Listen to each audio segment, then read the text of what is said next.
ভগবান বলছেন পরের শ্লোকে 6 বলছেন ইয়াম হ্যাম ব্যাপী যে যে ভাব নিয়ে তেজ্য অন্তে কলেবরম দেহ ত্যাগ করে, যে মৃত্যুর পূর্বে যে যে দেহ চিন্তা করতে করতে দেহ ত্যাগ করে পরের জন্মে সে আবার ওই দেহ পায়। এইখানে ভাগবতের একটা কাহিনী আছে, আমি দুইটাই বলবো। কিন্তু ভগবান 7 নম্বরে গিয়ে বলেছেন তস্মাৎ সর্বেষু কালেষু মাম অনুস্মর যুদ্ধ, অতএব তুমি সবসময় আমাকে স্মরণ করো আর সংসার যুদ্ধ করো। শুধু মৃত্যুর পূর্বে না, সব সময়। যেমন একটা ছেলে মেয়ে যদি ভালো পরীক্ষার রেজাল্ট করতে চায়, সে যদি মনে করে শুধু পরীক্ষার আগের দিন পড়বো, হবে? ভালো রেজাল্ট হবে? সারা বছরই পড়তে হবে যাতে পরীক্ষাটা ভালোভাবে দেওয়া যায়। এই কথাটি ভগবান বলছেন। তো 5 বলেছেন অন্তকালে চ মাম এবং স্মরণ মুক্তা কালে পরম, যে মৃত্যুর পূর্বে আমার নাম নেবে সে আমার বাড়িতে আসবে। এইবার ভাগবতে যাই, এই শ্লোক ধরে ভাগবতে ঢুকলাম।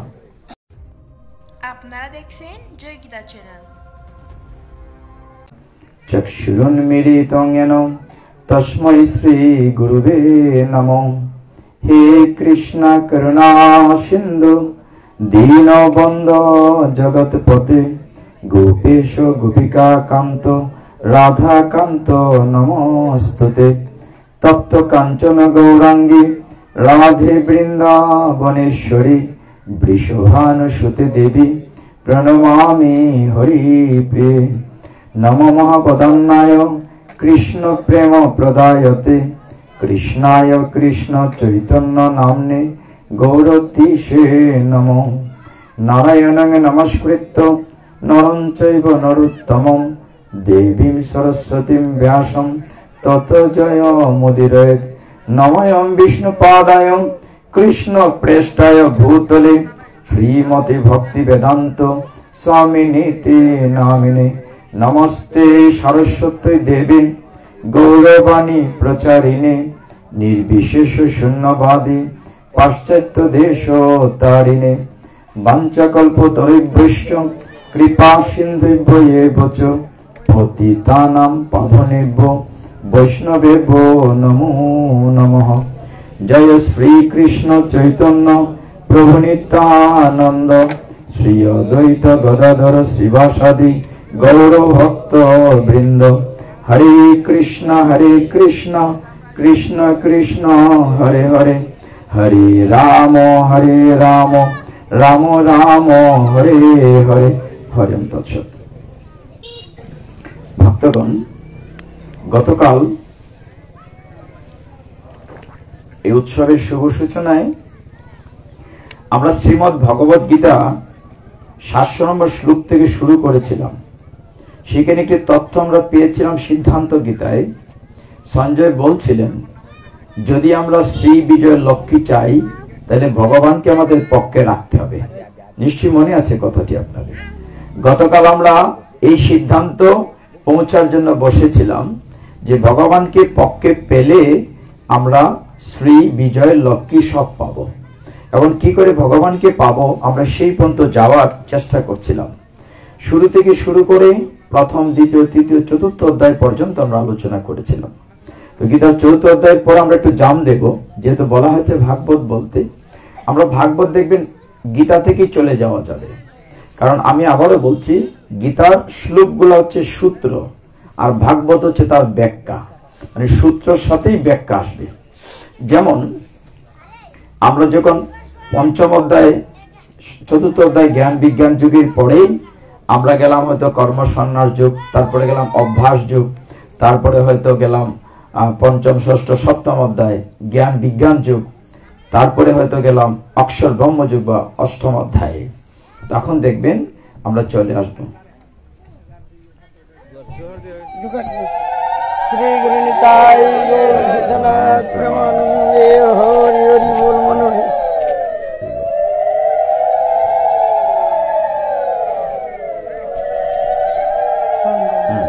আচ্ছা থাকুন।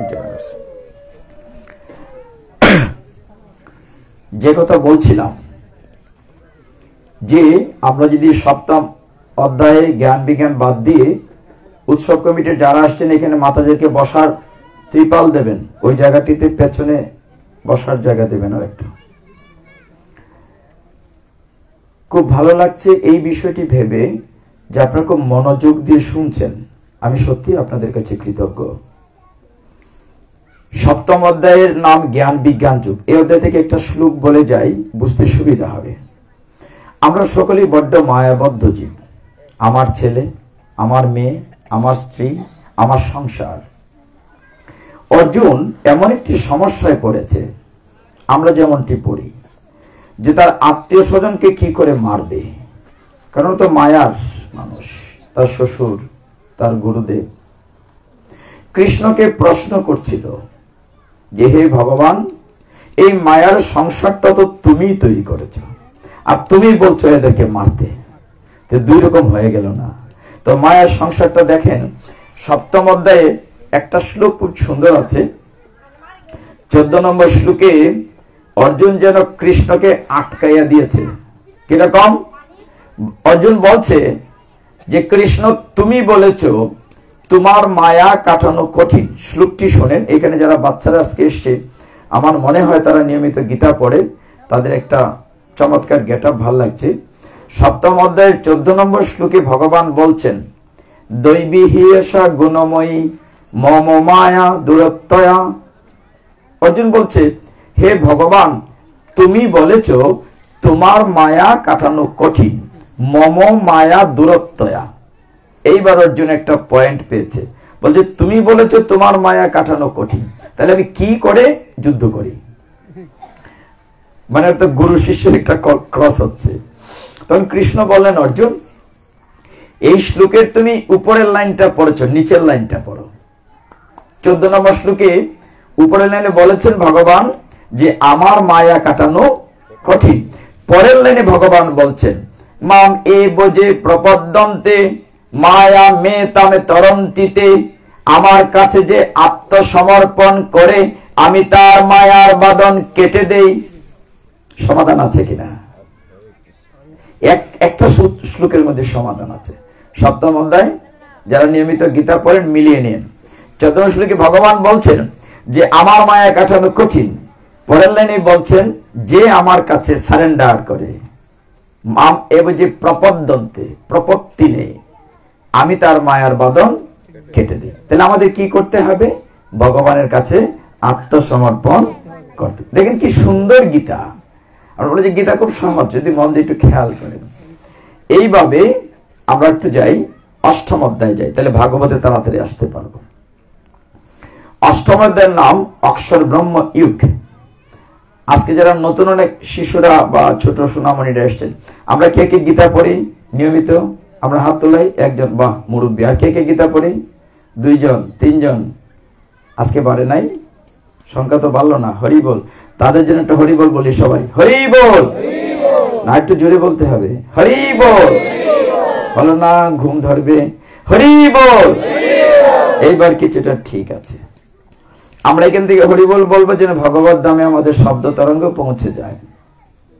অষ্টম অধ্যায়ের নাম অক্ষর ব্রহ্ম যুগ। এই অধ্যায়ে 3টি শ্লোক আছে, ত্রয়ী শ্লোক, 5, 6, 7। 5-এ বলা হচ্ছে, ভগবান বলছেন, অন্তকালে চ মাম এব স্মরণ মুক্ত কলেবরম য প্রয়াতি সমদ্ভাবম যাত্রী অস্ত ন সংশয়। অর্থ কি? ভগবান বলছেন, হে অর্জুন, যে অন্তকালে, অন্ত মানে মৃত্যুর পূর্বে, শেষ সময়, যে আমার নাম স্মরণ করবে সে আমার ভগবত ধামে চলে আসবে। হরি বল। তার মানে ভগবান কি বলছেন? যে মৃত্যুর পূর্বে যে আমার নাম নেবে সে আমার ধামে চলে আসবে। তাহলে তো আপনারা অনেকে বলতে পারেন, সারা বছর তো কষ্ট করার দরকার কি? এই নিয়ম মাসে নিরামিষ কষ্ট দরকার কি? অনেকে ক্যালেন্ডার দাগ দেয়, মা যে নিরামিষ আর শেষ হয় না, ভালো লাগছে না, হ্যাঁ, একাদশী কত বাদে।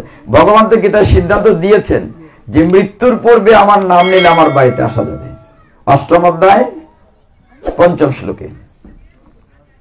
কিন্তু কথা হচ্ছে, মৃত্যুর পূর্বে যে ভগবানের নাম আমার আপনার মুখ দিয়ে আসবে তার কি গ্যারান্টি আছে?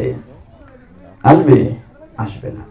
এই জন্য ভগবান বলছেন পরের শ্লোকে 6 বলছেন ইয়াম হ্যাম ব্যাপী, যে যে ভাব নিয়ে তেজ্য অন্তে কলেবরম দেহ ত্যাগ করে, যে মৃত্যুর পূর্বে যে যে দেহ চিন্তা করতে করতে দেহ ত্যাগ করে, পরের জন্মে সে আবার ওই দেহ পায়। এইখানেও ভাগবতের একটা কাহিনী আছে, আমি দুইটাই বলবো। কিন্তু ভগবান 7 নম্বরে গিয়ে বলেছেন তস্মাৎ সর্বেষু কালেষু মাম অনুস্মর যুদ্ধ চ, অতএব তুমি সবসময় আমাকে স্মরণ করো আর সংসার যুদ্ধ করো। শুধু মৃত্যুর পূর্বে না, সব সময়।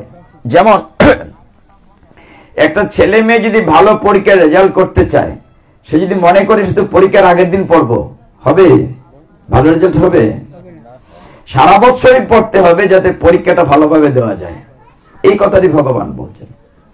তো 5 বলেছেন অন্তকালে চ মাম এবং স্মরণ মুক্তা কালে পরম, যে মৃত্যুর পূর্বে আমার নাম নেবে সে আমার বাড়িতে আসবে। এইবার ভাগবতে যাই, এই শ্লোক ধরে ভাগবতে ঢুকলাম। ভাগবতের 6ষ্ঠ স্কন্ধে, আচ্ছা ভাগবত কারা কারা পড়েন? গীতার তো পাইলাম মাত্র 3 জন। ভাগবত কারা পড়েন? ক্লাসও যাই ভাগবতে। আচ্ছা, তো 1 জন পাওয়া গেল স্টুডেন্ট। 2 জন না? নাই। আমি জয়বাবুকে অনুরোধ করব, আপনাদের এখানে ভালো একটা গীতার স্কুল করেন। বাচ্চারা কেউ গীতা পড়ে না, 1-2 জন হাত উঠেছে, কষ্ট লাগলো। নিয়মিত হওয়া উচিত, নাহলে মাঝে মধ্যে আমাদেরকে ডাকেন, আমরা আসবো না। আর আপনার গীতা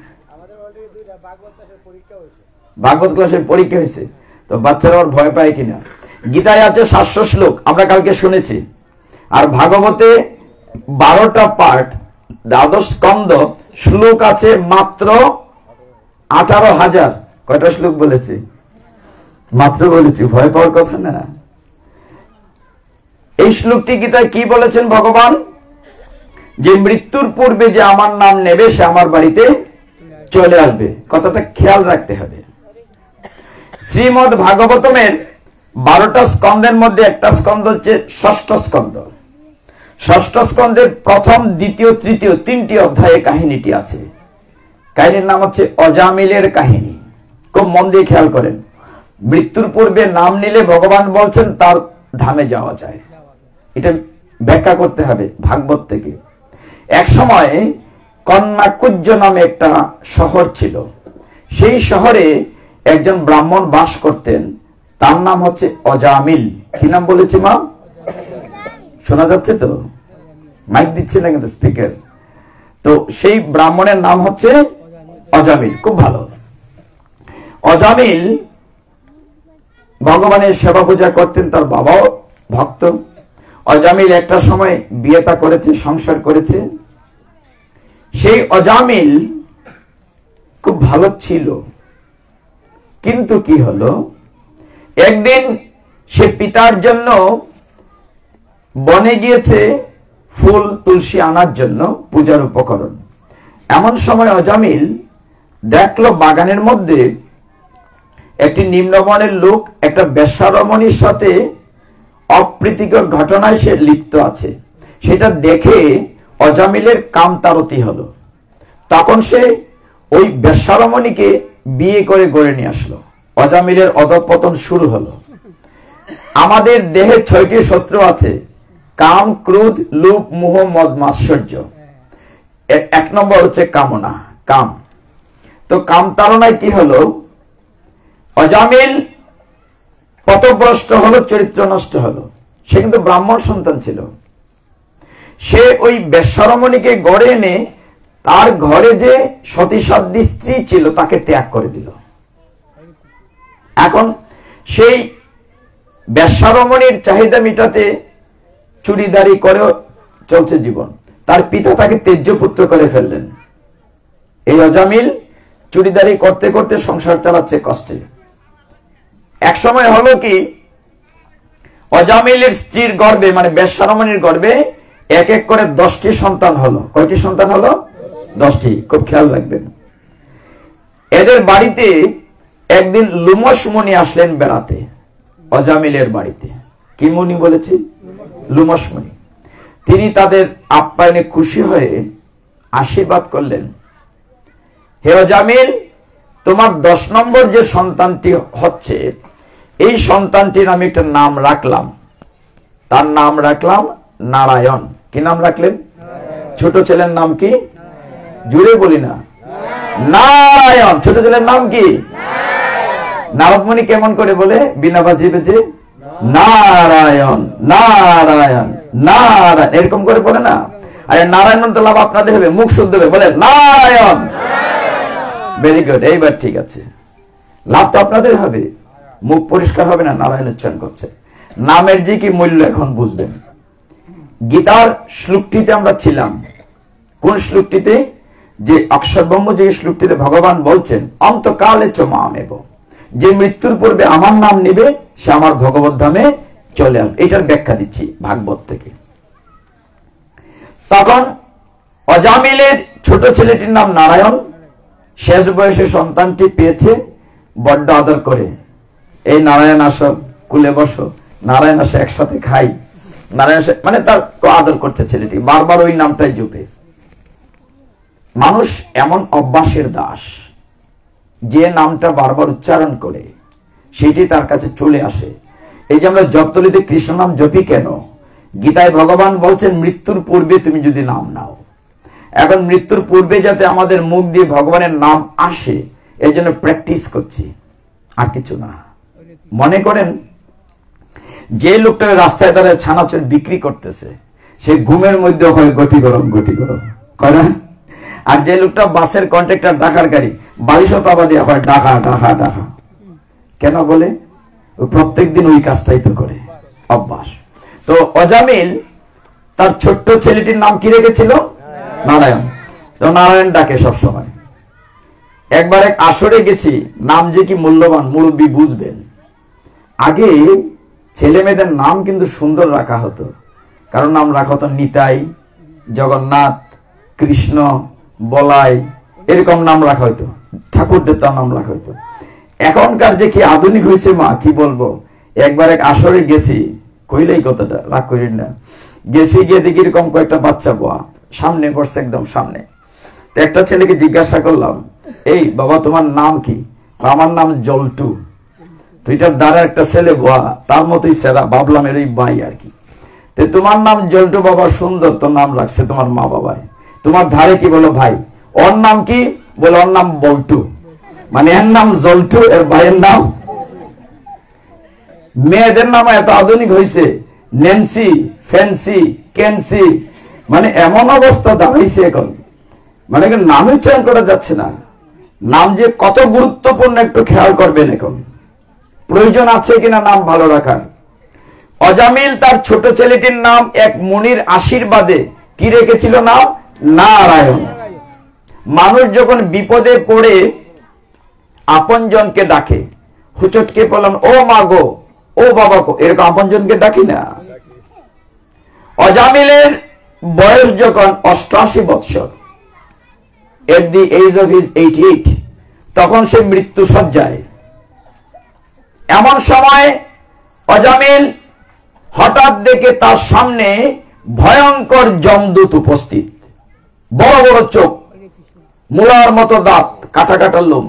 যমদূতকে দেখে অজামিল ভয় পেয়ে চিৎকার করে তার ছোট ছেলেকে ডেকেছে, নারায়ণ। সে কিন্তু ভগবানকে ডাকে নাই, কাকে ডেকেছে? তার ছোট ছেলেকে ডেকেছে। কিন্তু ভগবান গীতায় বলেছেন যে মৃত্যুর পূর্বে যে আমার নাম নেবে, খেয়াল করেন কেমনে খামলে গিয়ে গেছে কেন। ভগবান শুনলেন অজামিল খুব পাপিষ্ট, কিন্তু ভগবান শুনলেন অজামিল মৃত্যুর পূর্বে তার নাম ডেকেছে, নারায়ণ বলেছে। অমনি ভগবান তাড়াতাড়ি ভগবানের যে হেলিকপ্টার আছে, গরুর পাখি, সেটাতে করে ভগবান চলে আসলেন। কাকে পাঠালেন? তার দেবদূত, মানে বিষ্ণুদূত। বিষ্ণুদূত গুলো দেখতে ভগবানের মতোই, 4 হাত, শঙ্খচক্র গদা পদ্মধারী। তারা এসে দেখে অজামিলের জান খুলে নিয়ে যাচ্ছে যমের দূতেরা, খুব পাশ দিয়ে। বিষ্ণুদূত এসে বলছে, এই যমদূতরা, তোমাদের রাজা যমরাজ শুনেছি ধর্মরাজ, ন্যায় বিচারক, তোমাদেরকে কোনো ধর্ম শিক্ষা দেয় নাই? বলে কেন, কি হয়েছে? এই লোকটা সারা জীবন পাপ করেছে, তাকে নরকে নিয়ে ইচ্ছে মতো শাস্তি দিতে হবে, টেনে নিয়ে যাচ্ছে। বিষ্ণুদূতরা বলছে, তোমরা কি শুনো নাই তিনি মৃত্যুর পূর্বে নারায়ণ বলেছেন? বলে হ্যাঁ, তো কি হয়েছে? বলে আমাদের গীতায় ভগবান ঘোষণা দিয়েছেন, মৃত্যুর পূর্বে যে আমার নাম নেবে তার উপর তোমাদের কোনো অধিকার নাই। গীতার কথা এবং ভাগবতের কাহিনী শুনেন, কি চমৎকার। তখন ফাইট হয়েছে বিষ্ণুদূত এবং যমদূত। যমদূতরা ফাইটে হেরে গিয়েছে।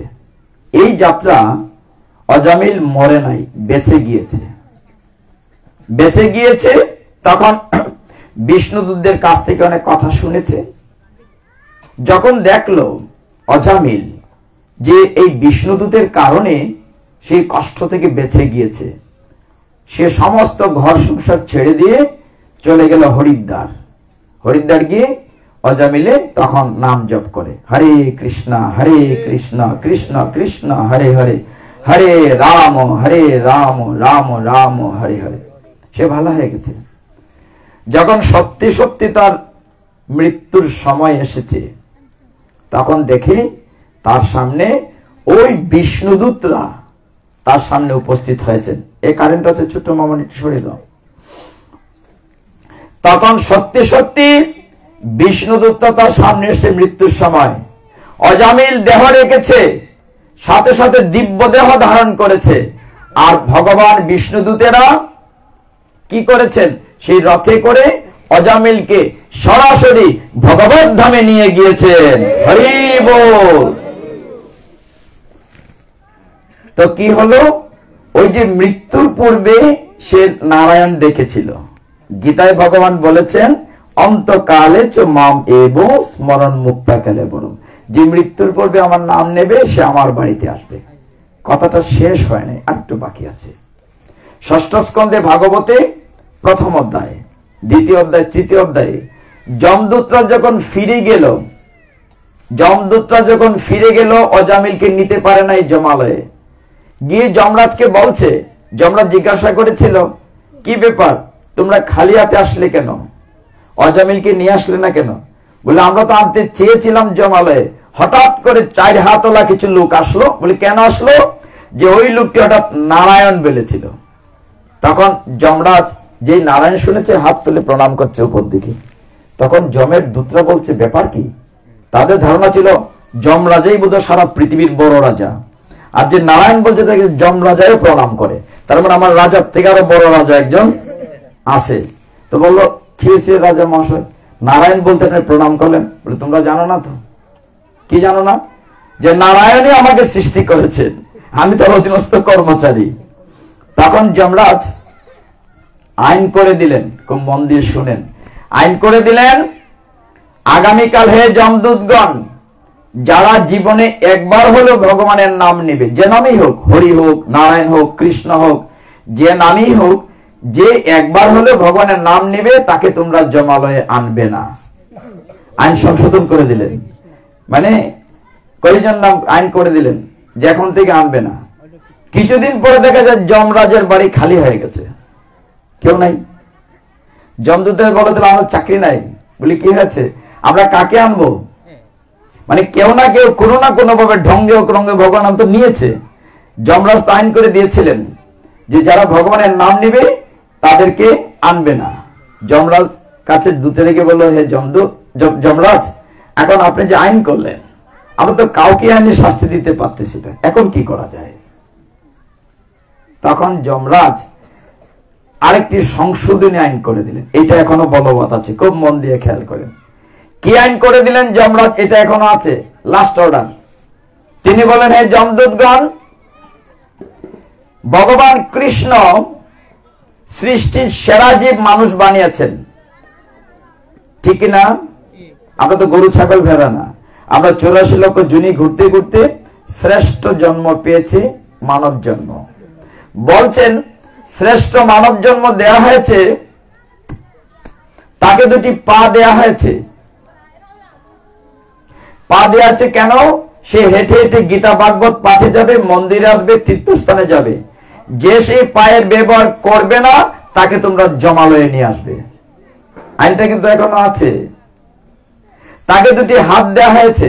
যমরাজ বলছেন একজন মানুষকে দুটি হাত দেওয়া হয়েছে, গুরু গৌরাঙ্গকে প্রণাম করবে, ভগবানের রাতুল চরণে চন্দন চর্চিত পুষ্প তুলসী ভগবানের পূজা করবে।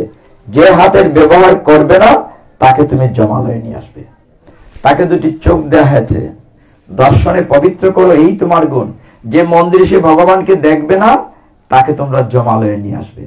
তাকে দুটি কান দেয়া হয়েছে, ভগবানের গুণ কীর্তন গীতা ভাগবত শোনার জন্য, আকতা শোনার জন্য না। যে সে কানের ব্যবহার করবে না তাকে তুমি জমালয়ে নিয়ে আসবে। এবার সমস্ত কথা বলছেন। তাকে একটি মুখ দেয়া হয়েছে, যে মুখটা দেয়া হয়েছে ভগবানের গুণ কীর্তন করার জন্য, আকতা কুৎকতা বলার জন্য নয়। যে মুখের ব্যবহার করবে না তাকে তোমরা জমালয়ে নিয়ে আসবে। যখন এই কথাগুলো বলছেন যমরাজ তার দূতদেরকে, তারা শুনছিলেন। এখন ভেবে দেখুন, নিজেকে প্রশ্ন করুন, নিজের দেহের কোন জায়গাটা ব্যবহার করছেন। মাথা দেয়া হয়েছে গুরু গৌরাঙ্গ বড়দেরকে মাথা নুয়ে প্রণাম করার জন্য। আজকাল আমরা এত আধুনিক হয়েছি, নেন্সি ফেন্সিরা এত আধুনিক হয়েছি, আমরা প্রণাম করে হাঁটুতে চুয়ে এরকম এরকম প্রণাম করি। That is not our culture. এটা আমাদের সনাতন ধর্ম না। মাথা নুয়ে প্রণাম করতে হবে। যে করবে না, যমদূত দাঁড়িয়ে আছে, পালাবার পথ নাই, জম আছে পিছে, আপনাকে নিয়ে যাবে জমালয়ে। আমাদের 28 প্রকার নরক আছে। ভাগবতের একটা অধ্যায় আছে নরক নিয়ে, পঞ্চম স্কন্ধে। গরুর পুরাণে অনেক অধ্যায় আছে 28 প্রকার নরক নিয়ে। এগুলো আলোচনা করলে ভয়ে শরীর কাঁপবে, আমরা বলি না। অজামিল শুধু মৃত্যুর পূর্বে তার ছোট ছেলের নাম নিয়েছিল বলে সে ভগবানের বাড়িতে, এত পাপ করার পরেও ভগবানের বাড়িতে গিয়েছিল। মনে করেন একটা লোক মারা গিয়েছে, মারা যাওয়ার পরে তার যে সূক্ষ্ম দেহটাকে নিয়ে যাবে যমদূত জমালয়ে। যমরাজ কিন্তু খারাপ না, তিনি হচ্ছেন বিচারক, জাস্টিস, ম্যাজিস্ট্রেট। যমরাজের কাছে নিয়ে জিজ্ঞাসা করা হচ্ছে, ওই লোকটাকে আবার জীবিত করা হয়েছে, সূক্ষ্ম দেহটাকে। বলছে তার সেক্রেটারি চিত্রগুপ্তকে যমরাজ, দেখো তো লোকটি কি করেছে সারা জীবন, তাকে কোথায় দেবে, কত নম্বর নরকে দেবে, কত শাস্তি না স্বর্গে পাঠিয়ে দেবে। দেখছে দেখছে যমরাজ, দেখে বলছে না না। যমদূত বলছে চিত্রগুপ্তকে, চিত্রগুপ্ত না, এই লোকটি সারা জীবন কোনো ভালো কাজ করে নাই, বলে আরেকটু দেখো। যমরাজ বলছে আরেকটু দেখো। না, সে তো ঘরের সতী সাধ্বী স্ত্রীকে ত্যাগ করেছে, বলে আরেকটু দেখো। সে পাপ কাজ করেছে, ব্যবসার সাথে জীবনী করেছে, বলে আরেকটু দেখো। বলে সে চুরি করেছে, ডাকাতি করেছে, বলে আরেকটু দেখো। মনে করেন আমরা কেউ দেহ ত্যাগ করেছি, এরকম তার জাস্টিস হচ্ছে, বিচার হচ্ছে। যমরাজ কিন্তু তখনও আশা ছাড়েন না, বলে দেখো আরেকটু কিছু আছে কিনা, কিছু ভালো করেছি না। তখন হঠাৎ চিত্রগুপ্ত দেখেন, হ্যাঁ যমরাজ, এই লোকটি একটি ভালো কাজ করেছে, রেকর্ড আছে। আমাদের সমস্ত জীবন কিন্তু রেকর্ড হচ্ছে। আপনার মনে করে দেখেন, সৈত্যার রাত্রে বলেন না, দুই কান্দে দুই মুহুরি লিখতে আছে ডায়েরি। চিত্রগুপ্ত লিখতেছে না সারা জীবনী, কি করতেছে? চিত্রগুপ্ত বলছে, হে যমরাজ, সে একটি ভালো কাজ করেছে। বলে কি? আমরা দেখেছি, রেকর্ডে পেয়েছি, সে বুড়ীশ্বর উৎসব মন্দিরে বসে গীতা পাঠ শ্রবণ করেছে। অতএব তার সমস্ত পাপ তুমি মাফ করে দাও। হরি বল, সমস্ত পাপ তার মাফ করে দাও। হতে তো পারে, সব ডিলিট করে দাও, রেকর্ড থাকবে প্রভু। আপনার পালাবার কোনো পথ নাই, সবকিছু রেকর্ড হচ্ছে কি করছে। তো এই অধ্যায় আমরা দেখতে পাই, এই শ্লোক থেকে আমরা দেখতে পাই যে আমরা যদি অভ্যাস করি, এই জন্য গীতা একটি অধ্যায় আছে অভ্যাস যোগ। আমরা যদি অভ্যাস করি এবং মৃত্যুর পূর্বে যদি ভগবানের নাম নিতে পারি, তাহলে আমরা ভগবানের বাড়িতে ফিরে যেতে পারি। এইবার আসুন পরের শ্লোকে। বললাম যে গীতার শ্লোক হচ্ছে সূত্র আর ভাগবত হচ্ছে তার ব্যাখ্যা। পরের শ্লোকটি কি ছিল? পরের শ্লোকটি অক্ষরব্রহ্মযুজের অষ্টাধ্যায়ে বলা হয়েছিল, জম জম বেপি স্মরণ ভাব তেজ্যম তে কলেবরম। মানে যে যে ভাব নিয়ে দেহ ত্যাগ করবে, মৃত্যুর পূর্বে যদি ভাবেন, হায় রে আমার বাড়িটা কি হইলো, আমার এত টাকা পয়সা ব্যাংকে থাকলো কি হবে, এত টাকা লুকাইয়ে রাখছি কেউ দেখে না, এগুলা কি হবে, নির্ঘাত পরের জন্মে সাপ হইয়া জন্মাইবেন। কারণ কলসি পাহারা দিতে হবে না। যে যে ভাব নিয়ে দেহ ত্যাগ করবে, গীতার এই শ্লোকে বলা হচ্ছে পরের জন্মে সেই দেহ সে প্রাপ্ত হবে। এই সম্পর্কে শ্রীমদ্ ভাগবতমের পঞ্চম স্কন্ধে যেতে হবে। মহারাজ ভরতের কাহিনী, মানে ভাগবত এমনি চলে আসতেছে। আমি ভাগবত বলতে চাই না, যেহেতু চেয়েছেন ভাগবত, কিন্তু গীতার সাথে যে ভাগবতের লিঙ্ক আছে, আপনি লিঙ্ক রেখে বলছি। মানে গীতা আলোচনা হচ্ছে, ভাগবত আলোচনা হচ্ছে, দুইটাই।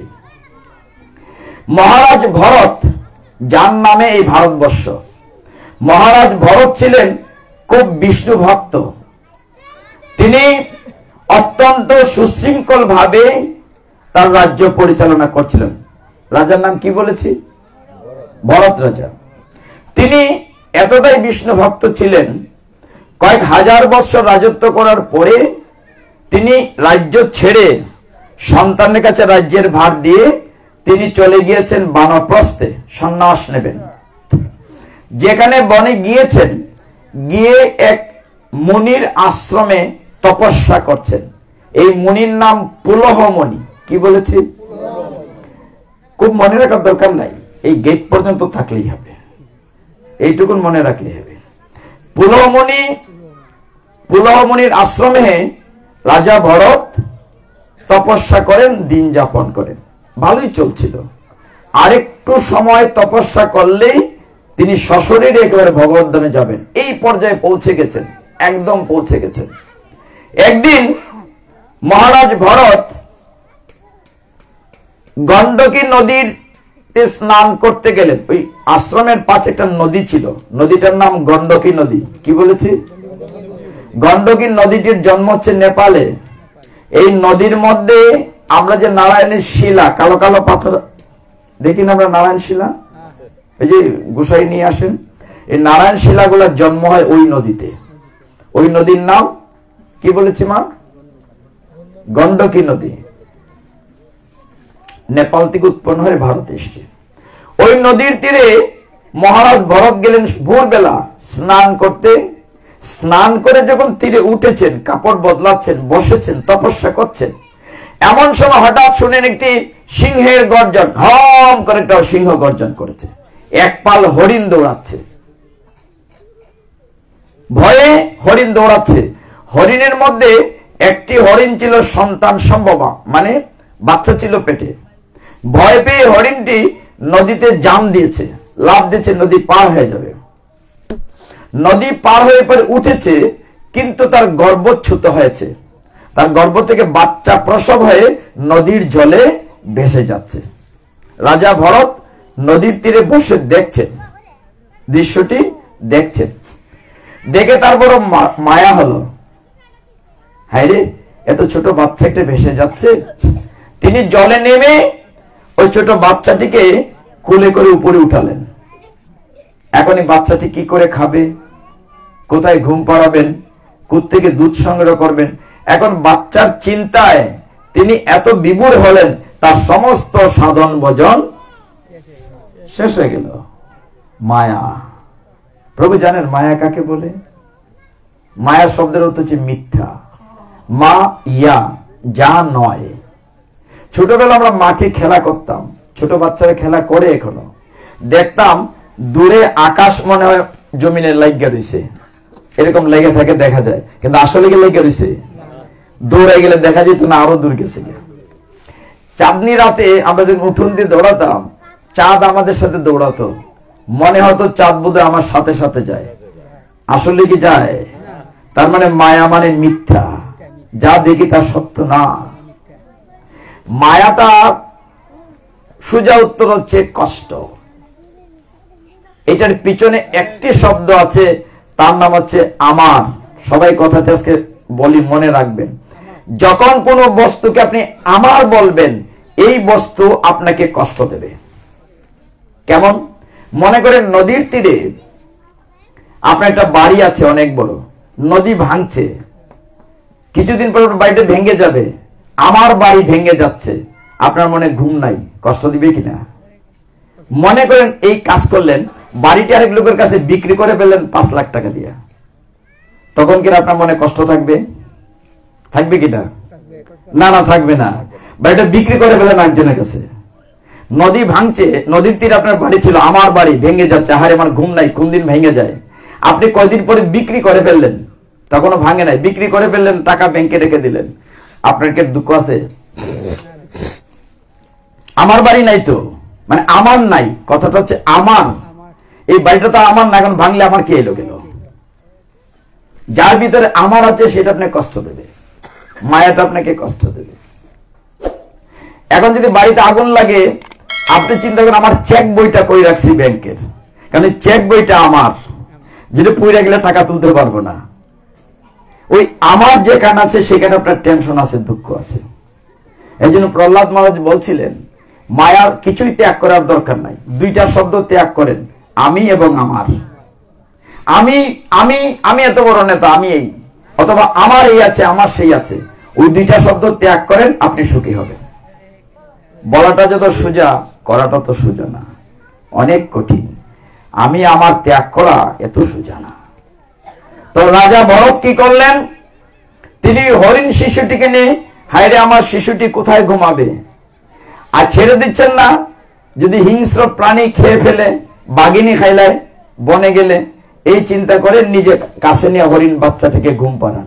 তার প্রতি মায়া বাড়তে লাগলো। হ্যাঁ, এখন সাধন ভজন সব শেষ, সব সময় হরিণের বাচ্চা নিয়ে ব্যস্ত। এই করতে করতে রাজা ভরত যখন মারা যাচ্ছিলেন, তখন তিনি চিন্তা করছেন, হায়রে আমি তো মরতে যাচ্ছি, তাহলে এই বাচ্চাটির কি হবে, হরিণ বাচ্চাটির কি হবে, ওকে কে রক্ষা করবে? এই চিন্তা করতে করতে তিনি মারা গেলেন। ফলে কি হলো? পরের জন্মে তিনি হরিণ হয়ে জন্ম নিলেন। গীতার শ্লোক দিলে একটা শ্লোকও মিথ্যে না, প্রত্যেকটা শ্লোকের ব্যাখ্যা ভাগবতে আছে। ভগবান এই শ্লোকে বলছিলেন অষ্টম অধ্যায়ের, যে মৃত্যুর পূর্বে যে চিন্তা করে করে, যে ভাব নিয়ে দেহত্যাগ করবে, পরের জন্মে সে সেই দেহ পাবে। তাহলে রাজা ভরত এত বড় সাধক, এত বড় ভক্ত, তিনি পরের জন্মে একটা হরিণের বাচ্চা চিন্তা করতে করতে মরলেন, পরের জন্মে তিনি হরিণ হয়ে জন্ম নিলেন। কিন্তু হে ভক্তগণ, তিনি যেহেতু সারা জীবন তপস্যা করেছিলেন, হরিণ হলেও আগের জন্মের কথা তার মনে আছে। তিনি কি করলেন? হরিণ হয়েও ওই মনির আশ্রমের আশেপাশে ঘোরাফেরা করেন। রাজা ভরত হরিণ হয়েছেন, ভগবানের কথা শুনেন, এরকম গীতা ভাগবত শুনেন, আর অপেক্ষা করেন কবে জন্মটা ত্যাগ হবে, আমি আবার মানুষ হতে পারবো। আপনাদের যে কি সৌভাগ্য, কি সৌভাগ্য আপনারা, যে আপনারা মানুষ জন্ম পেয়েছেন। সাধু সঙ্গের যে কি ফল আপনি চিন্তাই করতে পারবেন না। আমি সাধু সঙ্গের ফল একটু পাখি মানে ফাঁক দিয়ে বলে আসি। শাস্ত্রে বলছে, সাধু সঙ্গ সর্বশাস্ত্রে কয়, লবমাত্র সাধু সঙ্গ সর্বসিদ্ধি হয়। মানে সাধু সঙ্গ যে কি ফল। আপনি যদি রাত দিন একটি চোরের সাথে চলেন, বাটপারের সাথে চলেন, তাহলে আপনি কি শিখবেন? চুরি বাটপারি। একটা ভালো লোকের সাথে চললে ভালো শুনবেন। একটি মাটি ফুল গাছের নিচে থাকলে মাটিতে সুঘ্রাণ করে, ওই মাটি যদি নর্দমা ড্রেইনে থাকে, মাটির মধ্যে দুর্গন্ধ করে, করে কিনা? সঙ্গের যে কি প্রভাব, সাধু সঙ্গের কুফল। আমরা সাধু সঙ্গ করতে পারলে জীবনটা সার্থক করতে পারি। একবার নারদ মুনি কাছে প্রশ্ন আসলো, সবাই বলছে সাধু সঙ্গ করা ভালো। নারদ মুনি গিয়েছেন ভগবান কৃষ্ণের কাছে, গিয়ে বলছেন, হে জনার্দন, তুমি বলেছ সাধু সঙ্গের ফল খুব ভালো, আচ্ছা সাধু সঙ্গ করলে কি হয়? নারায়ণকে জিজ্ঞাসা করেছেন নারদ মুনি, সাধু সঙ্গ করলে কি হয়? ভগবান বললেন, হে নারদ, তুমি পূর্ব দিকে 2 মাইল যাও, হেঁটে গিয়ে যাকে প্রথম দেখবে তাকে জিজ্ঞাসা করিও সাধু সঙ্গের কি ফল। নারদ মুনি ভগবানের কথায় হাঁটতে হাঁটতে গেলেন, 2 মাইল হেঁটে গিয়ে দেখলেন একটা গোবরে পোকা, ওই যে কালো গোবরে থাকে বড় বড় পোকা। পোকাটি এরকম চিত হয়ে উবুত হতে পারে না, নড়াচড়া করছে। পোকাটিকে নারদ মুনি জিজ্ঞাসা করলেন, হে পোকা, বলো তো সাধু সঙ্গের কি ফল? যে জিজ্ঞাসা করলেন, পোকাটি চটপট করে মরে গেল। হায় হায়, আমি জিজ্ঞাসা করলাম, ও তো উত্তর দিল না, মরে গেল। আবার ভগবানের কাছে এসে বললেন, ভগবান আমি তো উত্তর পাই নাই, সাধু সঙ্গের কি ফল? ভগবান বলেন, তুমি এবার পশ্চিম দিকে 4 মাইল যাও, আগে তো পূর্ব দিকে 2 মাইল গিয়েছো, এবার ডাবল যাও, গিয়ে যাকে প্রথম দেখবে তাকে জিজ্ঞাসা করবে সাধু সঙ্গের কি ফল। আপনারা আমরা জানি কিনা, আমরা 84 লক্ষ জুনি ঘুরে এই সুন্দর মানুষ হয়েছি। 84 লক্ষ জুনি করতে করতে কখনো কৃমিকীট, কখনো পতঙ্গ, কখনো বৃক্ষ, কখনো গরু, কখনো ছাগল, বিভিন্ন ঘুরতে ঘুরতে আমরা মানুষ হয়েছি। এই জন্মটা কাজে না লাগাতে পারলে আবার আমরা নিচে পড়ে যাব, আবার জন্ম মৃত্যুর চক্রে ঘুরতে থাকবো। ভগবান বলেন, তুমি আবার পশ্চিম দিকে 4 মাইল যাও, যাকে দেখবে তাকে জিজ্ঞাসা করবে সাধু সঙ্গের কি ফল। যেতে যেতে গিয়ে দেখে গাছের মধ্যে একটা পাখি ঠুকরাচ্ছে, ডানা নাড়ছে। নারদ জিজ্ঞাসা করছেন, হে পাখি বলো তো সাধু সঙ্গের কি ফল? বলার সাথে সাথে পাখিটি ডানা ঝাপটিয়ে মরে গেল। উত্তর আর দিল, হায় হায়, আমি তো পাপী হয়ে যাচ্ছি, যাকে জিজ্ঞাসা করি সেই মরে যায়। এইবার দৌড়ে গেলেন আবার নারদ মুনি, প্রভু গো আমি তো উত্তর পেলাম না, যাকে জিজ্ঞাসা সে মরে যায়। বলে, না না, আরো বাকি আছে 2 দিক, নিরাশ হয় না, এবার উত্তর দিকে যাও, এবার 8 মাইল যাবে, 2 4 ডাবল ডাবল। 8 মাইল গিয়ে যাকে দেখবে তাকে জিজ্ঞাসা করো সাধু সঙ্গের কি ফল। নারদ মুনি এবার 8 মাইল গেলেন, গিয়ে দেখেন একটা বাছুর, সদ্য প্রসবিত বৎস, চমৎকার সুন্দর একটা বাছুর, গরুর বাচ্চা। তাকে জিজ্ঞাসা করুন, হে গোবৎস বলো তো সাধু সঙ্গের কি ফল? জিজ্ঞাসা করার সাথে সাথে বাছুরটা ছটফট করে মরে গেল। সর্বনাশ। এইবার ভগবানের চরণ ধরে নারদ মুনি বলছে, প্রভু গো আমি আর যাব না, তুমি বলো সাধু সঙ্গের কি ফল। মানে যেদিকে যাকে জিজ্ঞাসা করে সেই মরে যায়, আমি তো উত্তর আর পাই না, সাধু সঙ্গের কি ফল। তখন ভগবান বলেন, নারদ আরেকটু বাকি আছে, দক্ষিণ দিকে যাও নাই, এবার 16 মাইল যাও। বলে, যাব যদি বিপদ হয়। বলে, এখানে গিয়ে দেখবে এটা রাজার বাড়ি। রাজার বাড়িতে যখন দেখবে রাজার অনেকদিন পরে একটি ছেলে হয়েছে, আনন্দ সংবাদ না, অনেকদিন পরে ছেলে হয়েছে, গিয়ে দেখবে রাজা খুব ধুমধাম করে অনুষ্ঠান করছে। ওই রাজার ছেলেটিকে জিজ্ঞাসা করবে সাধু সঙ্গের কি ফল, উত্তর পাবে। প্রভু যাব, যদি ছেলেটা মরে যায় আমার তো জীবন থাকবে না, সে ভয়ে আছে, যাকে জিজ্ঞাসা করে সেই মরে যায়। না না, এবার যাও, এবার যাও, উত্তর পাবে। নারদ মুনি 16 মাইল গেলেন, গিয়ে দেখলেন সত্যি একটি রাজার বাড়ি। রাজার বাড়িতে অনেক ধুমধাম হচ্ছে। রাজার সামনে গেলেন, রাজাকে জিজ্ঞাসা, রাজা এত ধুমধাম কেন তোমার বাড়িতে? বলে, আমার একটি ছেলে হয়েছে অনেকদিন পরে। তখন নারদ মুনি জিজ্ঞাসা করলেন, রাজা তোমার ছেলেটি কোন ঘরে গো? বলে, ওই যে সামনের বৈঠক ঘরে আছে। তো রাজাকে আবার জিজ্ঞাসা করছেন নারদ মুনি, আচ্ছা রাজা ওই ওই ঘরে কি দরজা আছে? বলে, দরজা আছে কেন? মনে মনে চিন্তা করছে, যদি ছেলেটাও মরে যায় পালাইতে হবে তো, রাজার লোকে ধরে লাঠিতে মারবে। তার ভিতরে একটা ভয় ঢুকে গেছে, মানে যাকে জিজ্ঞাসা করে সেই মরে যায়। নারদ মুনি যে, ঠিক আছে তোমার এই ঘরে দরজা আছে তো?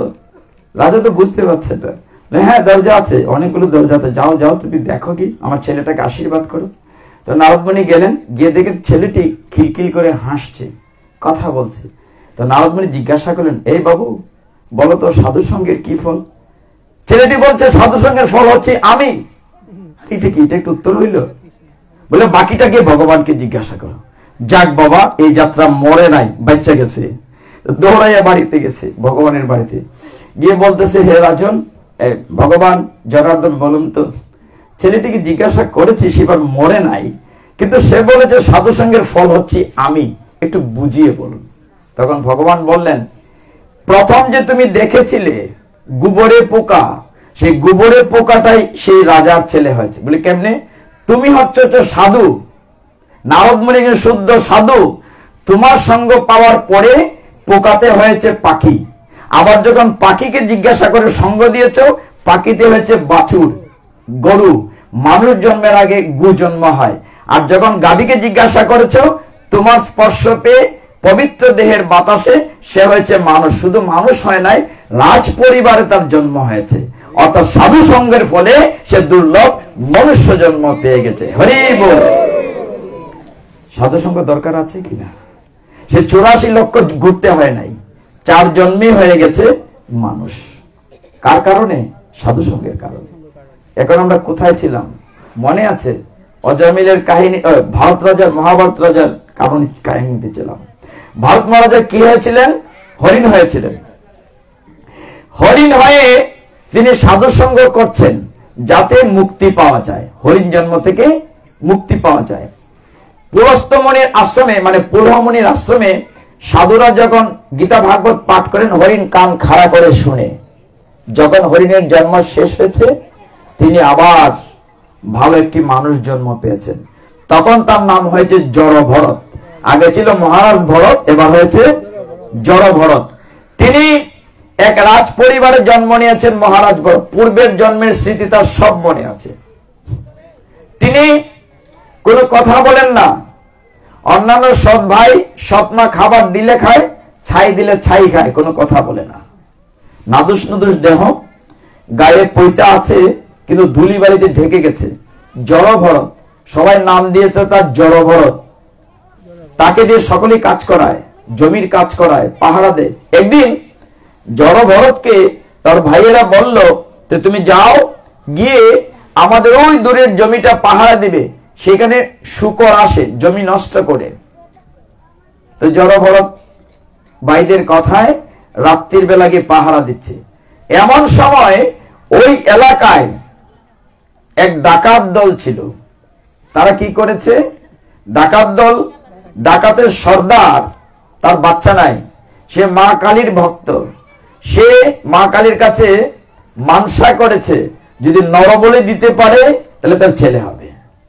দেখো দেখো, সবাইকে বলছে দেখো একটা মানুষ পাওয়া যায় কিনা। রাত্রিবেলা দেখলো একটা নাদুস নুদুস মানুষ জমির এলে বসে আছে, জড় ভরত। তারা তাকে নিয়ে গেল, নিয়ে গিয়ে গুহার ভিতরে জড় ভরতকে স্নান করালো, লাল কাপড় পরালো, সিঁদুরের টিপ দিল, জবা ফুলের মালা গলায় দিল। মা কালীর সামনে তাকে নরবলি দেবে, রেডি হচ্ছে নরবলি যে দেবে। এমন সময় স্বয়ং মা, আমি গতকালকে বলেছিলাম কথাটা, যে নদীর মধ্যে শ্রেষ্ঠ গঙ্গা আর বৈষ্ণবের মধ্যে শ্রেষ্ঠ ভোলানাথ শিব। শাস্ত্রে বলছে নিম্নগামান যথা গঙ্গা বৈষ্ণবানামে যথা শম্ভু। নদীর মধ্যে শ্রেষ্ঠ হচ্ছে গঙ্গা আর বৈষ্ণবের মধ্যে শ্রেষ্ঠ হচ্ছে শম্ভু, মানে ভোলানাথ। শিব ঠাকুর যদি বৈষ্ণব হয়, তার স্ত্রী দুর্গা বলেন, কালী বলেন, তিনি হচ্ছেন বৈষ্ণবী। তিনি যদি বৈষ্ণব হন, তার স্ত্রী হচ্ছে বৈষ্ণবী। তো বৈষ্ণবী মা কালী তার সামনে একজন বৈষ্ণবকে নরবলি দেবে, সেটা কি সহ্য করতে পারবে? মা তখন নিজে মূর্তি থেকে প্রকটিতা হয়ে যে তলোয়ার দিয়ে তাকে নরবলি দেওয়ার উদ্দেশ্য ছিল, সেই তলোয়ার নিয়ে কি করেছে? সমস্ত দস্যুদেরকে হত্যা করে ফেলেছে মা নিজে। জড় ভরত সেখান থেকে বেরিয়েছে। সকালবেলা দৌড়াতে দৌড়াতে ক্লান্ত হয়ে গাছের নিচে পড়ে আছে। ওই দেশে, তার নিজের দেশ থেকে অনেক দূরে চলে গেছে, ওই দেশে রাজার নাম ছিল রুহুগণ। রুহুগণ রাজা পালকিতে করে যাচ্ছিলেন। পালকি সামনে দুইজন, পিছনে দুইজন। পালকি যারা দেখেছেন, ছোট বাচ্চারা পালকি দেখে নাই, আগে মুরব্বীরা পালকি দেখেছেন। তো পালকিতে করে যখন বেয়ারা নিয়ে যাচ্ছে, কাঁধে করে নিয়ে যায়, তাদেরকে বেয়ারা বলে। এটা তালে তালে হাঁটতে হয়, হুম না রে, হুম না, হুম না, হুম না, তালে তালে হাঁটতে হয়। যেমন যে মুরব্বীরা অনেকে ধানের আইট যখন কাঁধে করে বেউয়ে করে নিয়ে আসেন, এটা তাল আছে, তালে হাঁটতে হয়। তো এরকম তাল হাঁটতেছে। তো একটি বেহারা, একটি পালকি চালকের লোক, সে হঠাৎ অসুস্থ হতে পালকির চলছে না। তো তাদের সর্দারকে রাজা ভিতর থেকে বললেন, পালকির ভিতর থেকে তুমি একটা লোক নিয়ে আসো। তখন ওই জড় ভরতকে দেখে বলে যে ওকে নেওয়া যাবে। ওকে নিয়ে যাওয়া হচ্ছে। তো 4 জন হলো, পালকি নিয়ে যাচ্ছে, হোম না করে যাচ্ছে। কিন্তু জড় ভরত পালকির তালে যাচ্ছে না। একবার এদিকে কাত হচ্ছে, একবার ওইদিকে কাত হচ্ছে। কেন? এই রাজা ভিতর থেকে বলছেন, এই কাকে নিয়োগ করেছো? ঠিক মতো পালকি চালাতে পারে না, এই তুমি এরকম করছো কেন? আমি রাজা আদেশ দিচ্ছি, তোমার শাস্তি হবে। জড় ভরত বলছে যে দেখুন, আমি যে পায়ে এরকম করছি, আমি ভয় পাচ্ছি পিঁপড়া মরল কিনা, মাকড়সা মরল কিনা, কারণ পূর্বজন্মের কথা তার মনে আছে, একটুখানি ভুলের কারণে তিনি হরিণ হয়েছিলেন, এই জন্য আর কোনো পাপ করতে চান না, এই জন্য তাল পড়ছে না। যখন রাজা তাকে ধমক দিলেন, রাজা রুহুগণ, তখন রাজা ভরত মানে জড় ভরত তাকে অনেক শাস্ত্রের জ্ঞান বললেন, যে তুমি যে রাজা হয়েছ, তোমাকে কে রাজা বানিয়েছে? ভগবান রাজা বানিয়েছে। তুমি যে কথা বলছো যে পিঁপড়া মারা যাবে না, প্রত্যেকের ভিতরে ভগবানের আত্মা আছে, যতটুকু জ্ঞান আছে তাদেরকে বাঁচিয়ে রেখে যেতে হবে। রাজা চিন্তা করলেন, এই বেয়ারায় তো জ্ঞান রাখি কে? রাজা তার বাড়িতে নিয়ে গেলেন জড় ভরতকে। তারপর যখন পরিচয় পেলেন যে জড় ভরতই পূর্ব জন্মে ছিল অনেক বড় মহারাজা ভরত রাজা ছিলেন, ভরত রাজাই পরের জন্মে হরিণ, এর পরের জন্মে জড় ভরত হয়েছেন। তখন তিনি তাকে শ্রদ্ধা করলেন, অত্যন্ত শ্রদ্ধা সহকারে তাকে আদর যত্ন করে তার কাছ থেকে অনেক জ্ঞান নিলেন। তাহলে দেখেন, আমরা গীতা থেকে 2টা অধ্যায় ভাগবত আলোচনা করলাম। ভাগবত সারা রাত বললে এক বিন্দু শেষ হবে না। কত হাজার শ্লোক বলেছি? কয়টা স্কন্ধ? 12টা স্কন্ধ, 18,000 শ্লোক। আমরা গীতাতে আরেকটু আগাই, তাহলে ভাগবতে যেতে পারবো। 8ম অধ্যায়ের পরের অধ্যায় কি গীতা? 9ম অধ্যায়। 9ম অধ্যায়ের নাম কি আমরা জানি? রাজবিদ্যা রাজগুজ্জুযুগ। ভেরি গুড, ছোট মামনিরা একটু খেয়াল করো, আমরা কিন্তু পুরো গীতার সিলেবাস শেষ করে ফেলতেছি। 9ম অধ্যায়ের নাম হচ্ছে রাজবিদ্যা রাজগুজ্জুযুগ। আজকে যেহেতু কমিটি বলেছে ভাগবত, এই জন্য গীতা থেকে আমি ভাগবতে যাচ্ছি, আর শুধু গীতা হইলে ভাগবতে যেতাম না। 9ম অধ্যায়ে 34খানা শ্লোক আছে। কতখানা? 2টা শ্লোক বলি। ভগবান অর্জুনকে যখন জ্ঞান দিচ্ছিলেন, অর্জুন এক পর্যায়ে জিজ্ঞাসা করেছিল, হে ভগবান, সকলের সামর্থ্য তো সমান না, সবাই কি ধনী বাবা? সকলের তো আর্থিক অবস্থা সমান না, ধনী আছে গরিব আছে। আচ্ছা ভগবান, তোমাকে কি সবাই কোরমা পোলাও মিষ্টি বড় বড় দিতে পারবে? বলে না, আমার এত কিছু লাগে না। ভগবান 22 নম্বর শ্লোকে যেমন বলেছেন, অনন্য চিন্তয়ন্ত মাম যে জনা পর্যপাসতে তেষাম নিত্য বিযুক্তানাম যোগক্ষেমং বহামিয়হম। ঠিক 26 নম্বর শ্লোকে ভগবান বলেছেন, পত্রং পুষ্পং ফলং তুয়ং ইউমে ভক্ত প্রজাচ্যতি। বলছেন ভগবান যে পত্র পুষ্প ফল জল যদি ভক্তি সহকারে আমাকে দেয়, আমি সেটাই গ্রহণ করি। আমি তোমাদের রসগোল্লা খাই না, ওইটাতে কতটুকু ভক্তি আছে আমি এইটা খাই, ঠিক না? আচ্ছা, আমার ভগবানকে থালাতে করে 10টা রসগোল্লা দিলে ভগবান যদি 2-4টা খাইলেই তা 10টা দিতেন কিনা সন্দেহ আছে। 2-4টা নিজের লেগে রাখা, 2-4টা নাতির লেগে রাখা দিলেন না, ঠিক না? ভগবান কে খাইনি, কমে নেই, কমে মা, কমে না। তো ভগবানকে দিলে কমে না, অথচ আমরা দিতে চাই না। মায়েদের মনটা আবার বড়, কইলেই কথাটা রাগ করিন না। মায়েদের মনটা এত বড়, প্রত্যেকের ঘরে তো ঠাকুর ঘর আছে, ছোট কুষ্টি বা আসন আছে। ভগবানকে যখন ভোগ লাগান, অনেকের ঘরে আমরা দেখেছি এই ছোট্ট ছোট্ট ফান্দারি, থালাটা কত বড় এটুকু না, আর গ্লাসটা টাই গ্লাস, ছোট্ট পান্দানির মধ্যে ডিব্বাতে ঝাঁকার দিয়ে একটা নকুল নইলে একটা খোলা একটা খুশি খুশি করে দিছ দিয়া নিমন্ত্রণ দিতে হম দিন না। মায়ের মন্ত্র, আসো গৌরাঙ্গ, আসো নিত্যানন্দ, আসো রাধারানী, আসো কৃষ্ণ, আসো গুরুদেব কাও, 2 নাই নিমন্ত্রণ দিলাইছেন, নকুল দিছেন মাত্র 2টা, ঠিক না? একটু ভাবেন কিনা বিষয়টা। দেখুন এই 9ম অধ্যায় 28 নম্বর শ্লোকে ভগবান কি বলছেন জানেন? আমি তো গীতা আজকে কম বলবো, ভাগবত দিয়ে শেষ করব, কিন্তু তারপরে গীতা রেখেই বলছি। 28 শ্লোকে ভগবান বলছেন, ইয়ৎ করোষি ইয়ৎ অশ্নাসি, তুমি যা করো যা খাও মদ অর্পণম, আমাকে দিয়ে খাবে। গীতায় ভগবান বলছেন। আচ্ছা, আমরা সনাতন ধর্ম হিন্দু কিনা আগে বলি যে আমরা হিন্দু, আমরা ভগবানের কথা মানি কিনা? আসলে তো মানি না।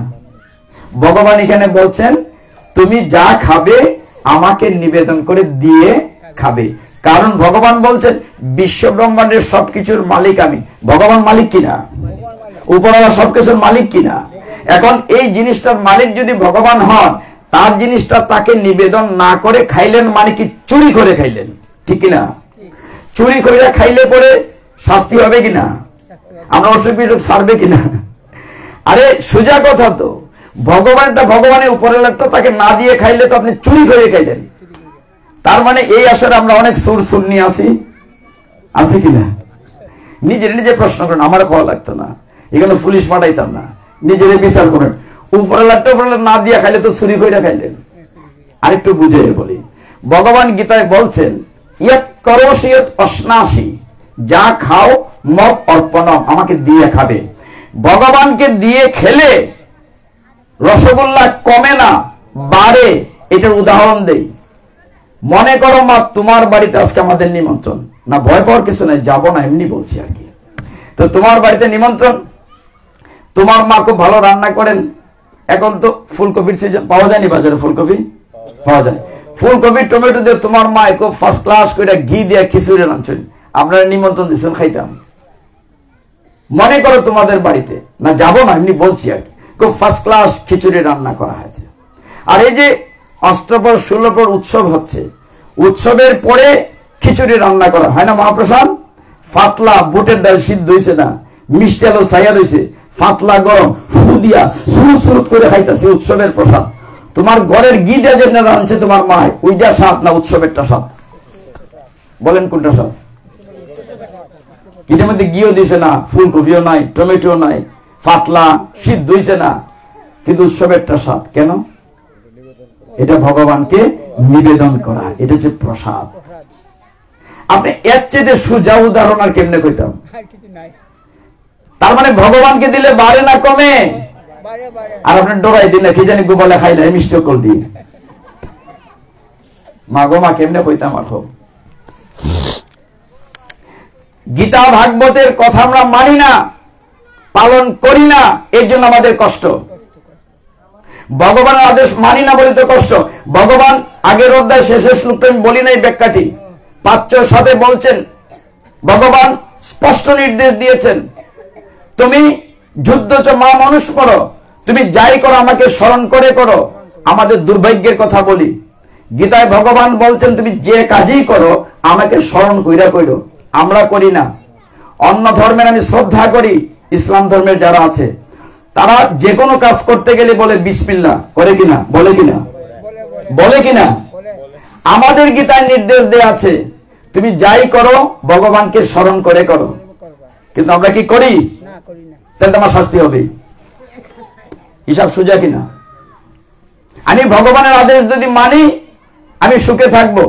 ভগবান বলছেন আমাকে দিয়ে খাও, আমি খাইলাম না, আমি চুরি করে খাইলাম, তাহলে শূন্য হইলাম। আরেকটু আগাই রাগ করলে কিচ্ছু নাই, আমি গীতার বাইরে কত কইছি না। এই অধ্যায়ে ভগবান বলছেন, নবম অধ্যায়ে 31 নম্বর শ্লোকে, আমাদের দুর্ভাগ্য কি জানেন? দুর্ভাগ্যের কথাটা টিচার জয়বাবুকে বলেছি। আমি ওই প্রতিষ্ঠানের সভাপতি, বিজয়লক্ষ্মী স্কুল এন্ড কলেজের। আমি অনেকগুলো প্রতিষ্ঠানের সভাপতি, হবিগঞ্জ সচিন্দ্র কলেজের দাতা সদস্য, সংস্কৃত কলেজের সভাপতি, আমি অনেকগুলো প্রতিষ্ঠান চালাই। কিন্তু দুর্ভাগ্য হলো কোথায়?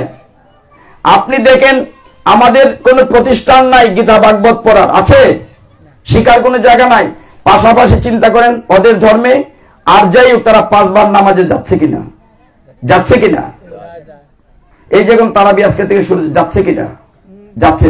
ওরা যত বড় ডাক্তার হোক, ইঞ্জিনিয়ার হোক, মাদ্রাসায় যাচ্ছে কিনা? আলিফ বাতাসা শিখতেছে কিনা? গতকালকে আমি গীতার শ্লোক নিয়ে কথা বলেছিলাম সচিন্দ্র কলেজের, একটা বাচ্চাও পাই নাই গীতার শ্লোক বলার জন্য। Not a single hand raise there, I hate them. কত কষ্টের কথা। আর কবে গীতা ভাগবত পড়বেন? 2 কাল 3 কাল গিয়ে আরেক ফাও গিয়েছে শ্মশানে, এখনো জিগে গীতা পড়ছি না কোনোদিনে। মনে করে গীতা বুকও দিব, মরলে হেলিকপ্টার করে আকাশে নিয়ে যাব। No, never. গীতা পড়তে হবে, নিয়মিত পড়তে হবে। ভগবানের দুর্নীত আবার বড় গলায় হই আমরা, দেখনি বা উপরলায় কিচ্ছু দিচ্ছেন না। আরে দিচ্ছেন না মানে সবকিছু দিচ্ছেন ভগবান স্রষ্টা। আমরা সৃষ্টির শ্রেষ্ঠ জীব, আশরাফুল মাখলুকাত। ভগবান সবকিছু আমাদের দিয়েছেন, আর কিচ্ছু নাও। ছোট্ট 2টা উদাহরণ বলি। আপনাদের প্রত্যেকের ঘরে কারেন্টের বাতি জ্বলে, জ্বলে কিনা? বিল না দিলে লাইন খাইতে দেয়নি। ভগবান এত বড় সূর্য দিয়ে আলো দেন, ভগবানের 1 টাকা বিল দেননি। দেননি? ভগবান চাঁদের আলো দিয়ে কিরণ দেন, স্রষ্টা উপরওয়ালা। চাঁদের আলো না থাকলে শস্য দানা হয় না, সুসা হইয়া যেত। আমরা কি তার লেগে 1 টাকা বিল দিইনি উপরওয়ালা রে? আমরা পৌরসভায় হবিগঞ্জ শহরে বা যারা শহরে থাকেন পানির বিল দিই মাসে 500-700 টাকা, 550 টাকা। আর ভগবান বৃষ্টি দিয়ে, নদী দিয়ে, জল দিয়ে আপনাকে আমাকে বাঁচাই রাখেন, 1 টাকা বিল দেয়নি। গত 2 বছর আগে বুঝলে গেছেন গা, করোনা যে হয়েছিল, কোটি কোটি টাকা ব্যাংকে আছে, বেটা বড় লোক, হাসপাতাল অক্সিজেন নাই, মারা গেছে কিনা মানুষ? অক্সিজেন মারা গেছে না, টাকা থাকলে লাভ হয়েছে না, সিলিন্ডার নাই। আমরা যে ভগবানের দুনিয়া থেকে কত কোটি টাকার অক্সিজেন নিতেছি, নাকের মধ্যে যে একটা মিটার লাগাই থাকতো, বুঝলা না কয় কোটি টাকার অক্সিজেন নিছে। ভগবান কি 1 টাকা বিল দেয় উপর আল্লাহকে? দেই? অক্সিজেনের জন্য 1 টাকা বিলও দেই না, মাগনা তার দুনিয়া থেকে গলতা নিতাছি, আবার কই ভগবান তুমি আমার কিচ্ছু দেও না।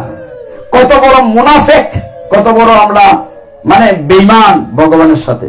সবকিছু দিয়ে আপনি আমি কি নিয়ে এসেছিলাম পৃথিবীতে? ন্যাংটা আইছি, আবার ন্যাংটা চলে যাব। এই সুন্দর সুন্দর জামা কাপড় ভগবান তো এখানেই দিছেন, উপরওয়ালা তো এখানেই দিছেন। আমরা কিছু নিয়ে আসলাম না সাথে, আবার কিছু নিয়ে যাই মনি। অথচ আমরা বলি ভগবান তুমি আমাকে কিচ্ছু দিচ্ছ না, এর তো এইসব বাস্তালা বাড়ি আমার দিকে কিচ্ছু নাই। কত বড় আমরা অকৃতজ্ঞ, স্রষ্টার কাছে কত কৃতজ্ঞ। ভগবান বলছেন নবম অধ্যায়ের 31 নম্বর শ্লোকে, অর্জুন আমি বলবো না, তুমি জগৎবাসীকে ঘোষণা করে দাও, কন্তের প্রতি জানহি নমে ভক্ত প্রণশ্যতি, আমার ভক্তের কখনো বিনাশ হয় না। এই নিয়ে আলোচনা করলে সারা রাত আলোচনা করা যাবে। আমরা আরেকটু আগাই। 10ম অধ্যায়, 10ম অধ্যায়ের নাম কি কে জানি? কে জানি? তার মানে আমরা গীতাকে পড়ি না। 10ম অধ্যায়ের নাম বিভূতি যোগ। বিভূতি যোগ থেকে একটা শ্লোক বলি, 10 নম্বর শ্লোকটা। অর্জুন জানতে চেয়েছে তাহলে কেমন করে থাকবো বলো? ভগবান বলছেন তুমি আমার সাথে যুক্ত থাকো, কানেক্ট উইথ মি। 10ম অধ্যায়ের 10ম শ্লোকে ভগবান বলছেন, তেষাম সততয়ুক্তানাম ভজতাম প্রীতিপূর্বকম দদামি বুদ্ধি উগমিতম এন মাম উপয়ন্তিতে। গীতা শ্লোকটি খুব খারাপ লাগে শুনতে। শ্লোকের একটা সুর আছে, তাল আছে, 2টি ছন্দ আছে, অনুষ্টুপ ছন্দ, ত্রিষ্টুপ ছন্দ। ভগবান বলছেন যে নিত্য ভক্তিযোগ দ্বারা প্রীতিপূর্বক আমার সাথে যুক্ত থাকবে, আমার সাথে কানেক্ট থাকবে, আমি তাকে এমন শুদ্ধ জ্ঞান দান করি যার ফলে সে আমার কাছে চলে আসে। তার মানে কি ভগবান যুক্ত থাকতে হবে। মনে করেন এখানে তো লাইটিং করেছে, বাইরে মেইন লাইনের খুঁটির সাথে যুক্ত আছে, মেইন লাইনটা যদি হাইটটা দেয়, বড় বড় বাতি জ্বালাই জ্বলবো নি? জ্বলবো? তার মানে ভগবানের সাথে যুক্ত না থাকি আমি কি বাঁচবো? এখন মা এরা হই, বাবা বারো হইবার সময় হই, ভগবানের সাথে যুক্ত থাকার সময় হই। আমরা তো ব্যস্ত মানুষ। আসলে ইচ্ছা। আমি গতকাল বলেছি আমি 37 বছর সরকারি চাকরি করেছি, গভর্নমেন্ট অফিসার ছিলাম। রিটায়ারমেন্টের পরে আমি কোর্টে জয়েন করেছি। আমি 1 মিনিট সময় নষ্ট করি নাই জীবনে। আপনি ইচ্ছে করলে পারবেন। সবচেয়ে বড় কথা মন থাকতে হবে, স্রষ্টার প্রতি শ্রদ্ধা থাকতে। মনে করেন মা আপনি ঘর এরকম করে মুছেন, ঘর মুছেন না? বলেন না হরে কৃষ্ণ হরে কৃষ্ণ, ঘর মোছা কি বন্ধ হয়েছে? আপনি রান্না করেন না ছেড়ে দিয়ে, বলেন হরে কৃষ্ণ হরে কৃষ্ণ, ভগবানের নাম কি বন্ধ হয়েছে? কাজ কি বন্ধ হয়েছে? আপনি দান রোপণ করেন না, লোয়া দেন না, হরে কৃষ্ণ হরে কৃষ্ণ হরে কৃষ্ণ, কাজ কি বন্ধ হয়েছে? নাম কি বন্ধ হয়েছে? তাহলে কেন যুক্ত থাকা যাচ্ছে না? এত ব্যস্ততা কিসের? আপনি যেদিন মরে যাবেন শেষের দিন যমরাজ আসবে, যমদূত আসবে, অজামিলের অবস্থা হবে যদি ভালো কাজ না করেন। 11 অধ্যায় বিশ্বের দর্শযুগ, তারপরে চলে যাবে একদম শেষে। 11 অধ্যায়ের নাম কি বলেছি? বিশ্বের দর্শন। অর্জুনকে যখন 10ম অধ্যায়ে ভগবান বলেন আমি সবকিছু, সমস্ত দেব দেবী আমি, হিমালয় পর্বত আমি, বাসুকি নাগ আমি, অর্জুনে বলে আমি বিশ্বাস করি না, তুমি আমার দেখাও। তুমি তো আমার মতোই রথে বসে আছো, রথ চালাচ্ছ। ভগবান বলেন তুমি এই বিশ্বরূপ দেখতে গেলে এই চোখ দিয়ে দেখতে পারতে না, দেখতে গেলে দিব্য চোখ লাগবে। তখন কৃষ্ণ অর্জুনকে দিব্য চোখ দিলেন। পিছন থেকে কি মামুনিরা শুনছেন না ওই কলির মেয়ে ঢুকে গেছে? কমলা না আসেনি কেন, না গেছে গিয়া? হরি বল, সবাই বলেন তো হরি বল, আওয়াজ দিলে হরি বল, হরি বল। উলুধ্বনি নাই কেন?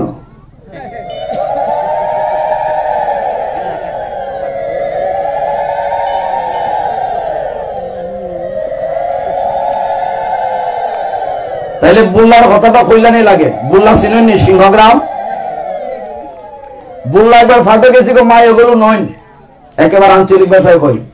ফাটো গেছি বাবা জিরা ওর হরিবল কইতাছন, হরিধ্বনি দিতাছন, মাতা জিরা মুখ আড়াই গায়ে বই দিছুন। তখন আমি কইছি অসুবিধা নাই, যখন প্রয়োজন হয় মঙ্গল ধ্বনি উলুধ্বনি দিবেন না, পরের জন্মে ব্যাং হইয়া জন্মাইবেন, আমার কোনো আপত্তি নাই। এরপরে যে উলুধ্বনি জুড়ে সুর হইল, কেউ আর ব্যাং হইতে রাজি না, বুঝছেন? যখন প্রয়োজন হয় একটু মুখটা লাইন চাইল নাকি, লাভ আপনারই বা আমার কিচ্ছু হইতো না। তখন ভগবান একাদশ অধ্যায়ে যখন বিশ্বরূপ দেখাইলেন, অর্জুন আর কৃষ্ণ রথের মধ্যে, হঠাৎ অর্জুন দেখে তার সামনে কৃষ্ণ বড় হইতে হইতে হইতে হইতে মাথাকে আকাশ লাগছে। হাজার হাজার সূর্য, লক্ষ লক্ষ সূর্য, হাজার হাজার বাহু, ভগবান দাঁড়াই রয়েছেন বিশ্বরূপ। দেখে অর্জুনে ডরাই গেছে, তুমি কে? হ্যাঁ, আগে দেখলাম আমার সমান, তুমি কে? তোমার এই রূপ সম্বরণ করে আমি ভয় পাচ্ছি। ভগবান বললেন, আমি কাল, দি টাইম। সমস্ত পৃথিবীর সবাই আমার সন্তান। সন্তানরা আমার কাছে যদি নাও আসে গীতা পাঠে, আমি তো বাবা সন্তানকে ফেলে দিতে পারি না, আমি সন্তানের কাছে যাব। কখন? মৃত্যুর পূর্বে কাল রূপে। তখন বলতে পারবে না যে আমার জি বাংলার সিরিয়াল দেখার সময় যাচ্ছে, সময় নাই। তখন বলতে পারবে না যে টাচ মোবাইলে চ্যাটিং করতে পাসিং টাইম, নো এক্সকিউজ। জমরা যে চুলের মুঠে ধরে টান্ডা মারবো, বলি তো বাদ দেও, আইও আমার সাথে, তখন আর মাফি নাই।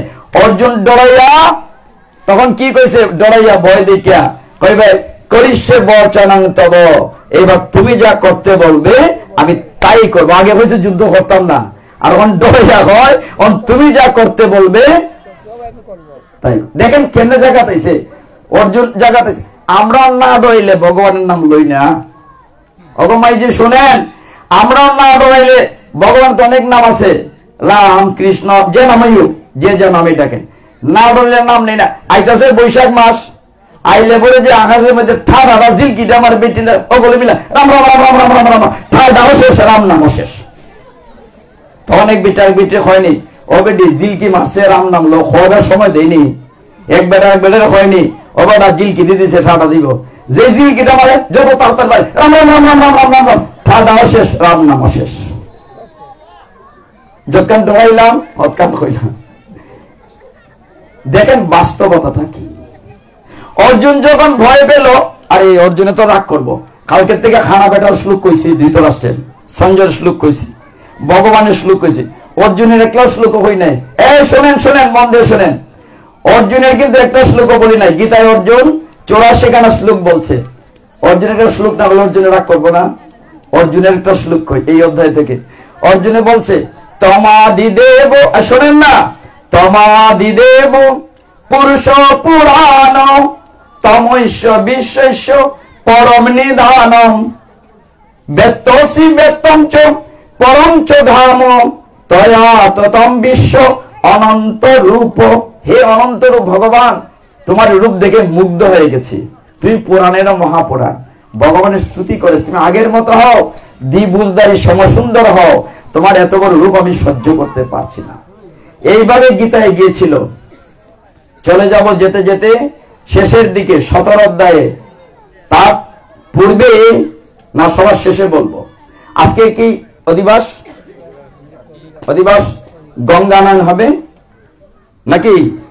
গঙ্গা, তাহলে গঙ্গা নিয়ে কথা বলবো সবার শেষে। কি করে পৃথিবীতে গঙ্গার জন্ম হইল, আপনি শুনতে রাজি আছেন কিনা? কি করে গঙ্গা পৃথিবীতে এলো সেটা সবার শেষে বলবো। তার আগে এইগুলা বাদ দিয়ে একটু প্রসাদের কথা বলি। প্রসাদের তো কথা আগে মাইক ছাড়া বলেছিলাম, প্রসাদের যে কি মাহাত্ম্য, পৃথিবীতে প্রসাদটা কি করে এলো। এই যে প্রসাদ আমরা কইলাম খুব গুরুত্বপূর্ণ, প্রসাদটা কি করে পৃথিবীতে এলো শোনেন। একবার নারদমণি, আগে তো করছি কত, খেয়াল করেন না, দেখুন কি করে পৃথিবীতে মহাপ্রসাদ এলো, তার আবিষ্কারটা কি করে হলো। একবার নারদ মুনি ঘুরতে ঘুরতে গেলেন বৈকুণ্ঠে, যেখানে লক্ষ্মী নারায়ণ থাকে। একটা ছবি দেখেছেন না? মাথা নড়াচড়া করছেন কেন? সবাই অস্থির হয়ে গেছেন কেন? ভাই চলে যাবেন? নড়াচড়া করছেন কেন? আমার দিকে মন দিয়ে শুনতে হবে। নারদ মুনি বৈকুণ্ঠে গিয়ে দেখলেন, আর কিন্তু কথাগুলো বারবার বলেছি, আমরা কোথায় ত্রুটি জানেন? আমাদের অন্য ধর্মের কথা আমি বারবার বলেছি, যে একজন গীতায় ভগবান বলেছেন, যাই করো তুমি আমাকে স্মরণ করে করবে, বলেছি না? যে ভগবান বলছেন ইয়ৎ করোসি, যা করো। কিন্তু পাশাপাশি এটাও বলেছি, অন্য ধর্মের লোক কোন কাজ করলে বিসমিল্লাহ কইয়া করে, আমরা করি না। তারা 5 বার নিয়মিত ভগবানের কাছে, তার স্রষ্টার কাছে প্রার্থনায় যায়। আমরা কয়জন নিয়মিত সন্ধান লিখে আসি? ঠাকুর মন্দিরে যাই না। ওরা মাদ্রাসায় গালিব বাতাসা পড়ে, আমরা কয়জন গীতা ভাগবত পড়ি না। এই জন্য আমরা পিছনে পড়ে আছি। নিয়মিত চর্চা করতে হবে। ভগবান বৈকুণ্ঠে নারায়ণ শুয়ে আছেন, তার পায়ে লক্ষ্মীমা সেবা করছেন। নারদ মুনি গিয়ে লক্ষ্মীমার অনেক কাজ করে দিলেন, খুব খুশি হলেন লক্ষ্মীমা। নারদ বললেন, মা আমার একটি ইচ্ছে ছিল। বলে কি ইচ্ছা? বলে আমি ভগবান নারায়ণের একটু উচ্ছিষ্ট প্রসাদ পাবো। ঠিক আছে। পরের দিন নারায়ণকে যখন খাবার দিচ্ছে, তখন লক্ষ্মীর মন খারাপ। মন খারাপ কেন গো? অন্যদিন দিয়ে খাবার দিলে আমরা খুশি হয়। লক্ষ্মী বলেন, আমার এক ভক্ত নারদ চেয়েছিল তোমার একটু উচ্ছিষ্ট খাবে, কিন্তু তুমি তো বলছো। বলে কেন? আমি তো না করিনি। মন দিয়ে খেয়াল করেন, ধাঁধা আছে কেন? ধাঁধা। লক্ষ্মী দেবী, আমরা একটু সামনে আগাই, পিছনে জায়গা হচ্ছে না, আমরা একটু সামনে আগাই। এই যে প্রথম, আর একটু সামনে আগাই। মা লক্ষ্মী মা, আর একটু সামনে আগাই, সব একটু সামনে আগাই, পিছনে জায়গা হচ্ছে না, চুপচাপ একটু সামনে আগাই। আরে প্রসাদ খাওয়াই মনে, সামনে আও। এখন তো প্রসাদের গল্প করতেছে, শোনো না, ভাল লাগবে। নারদ মুনিকে আরেকটু সামনে আগাই, পিছনে জায়গা না, একটু সামনে আগাই।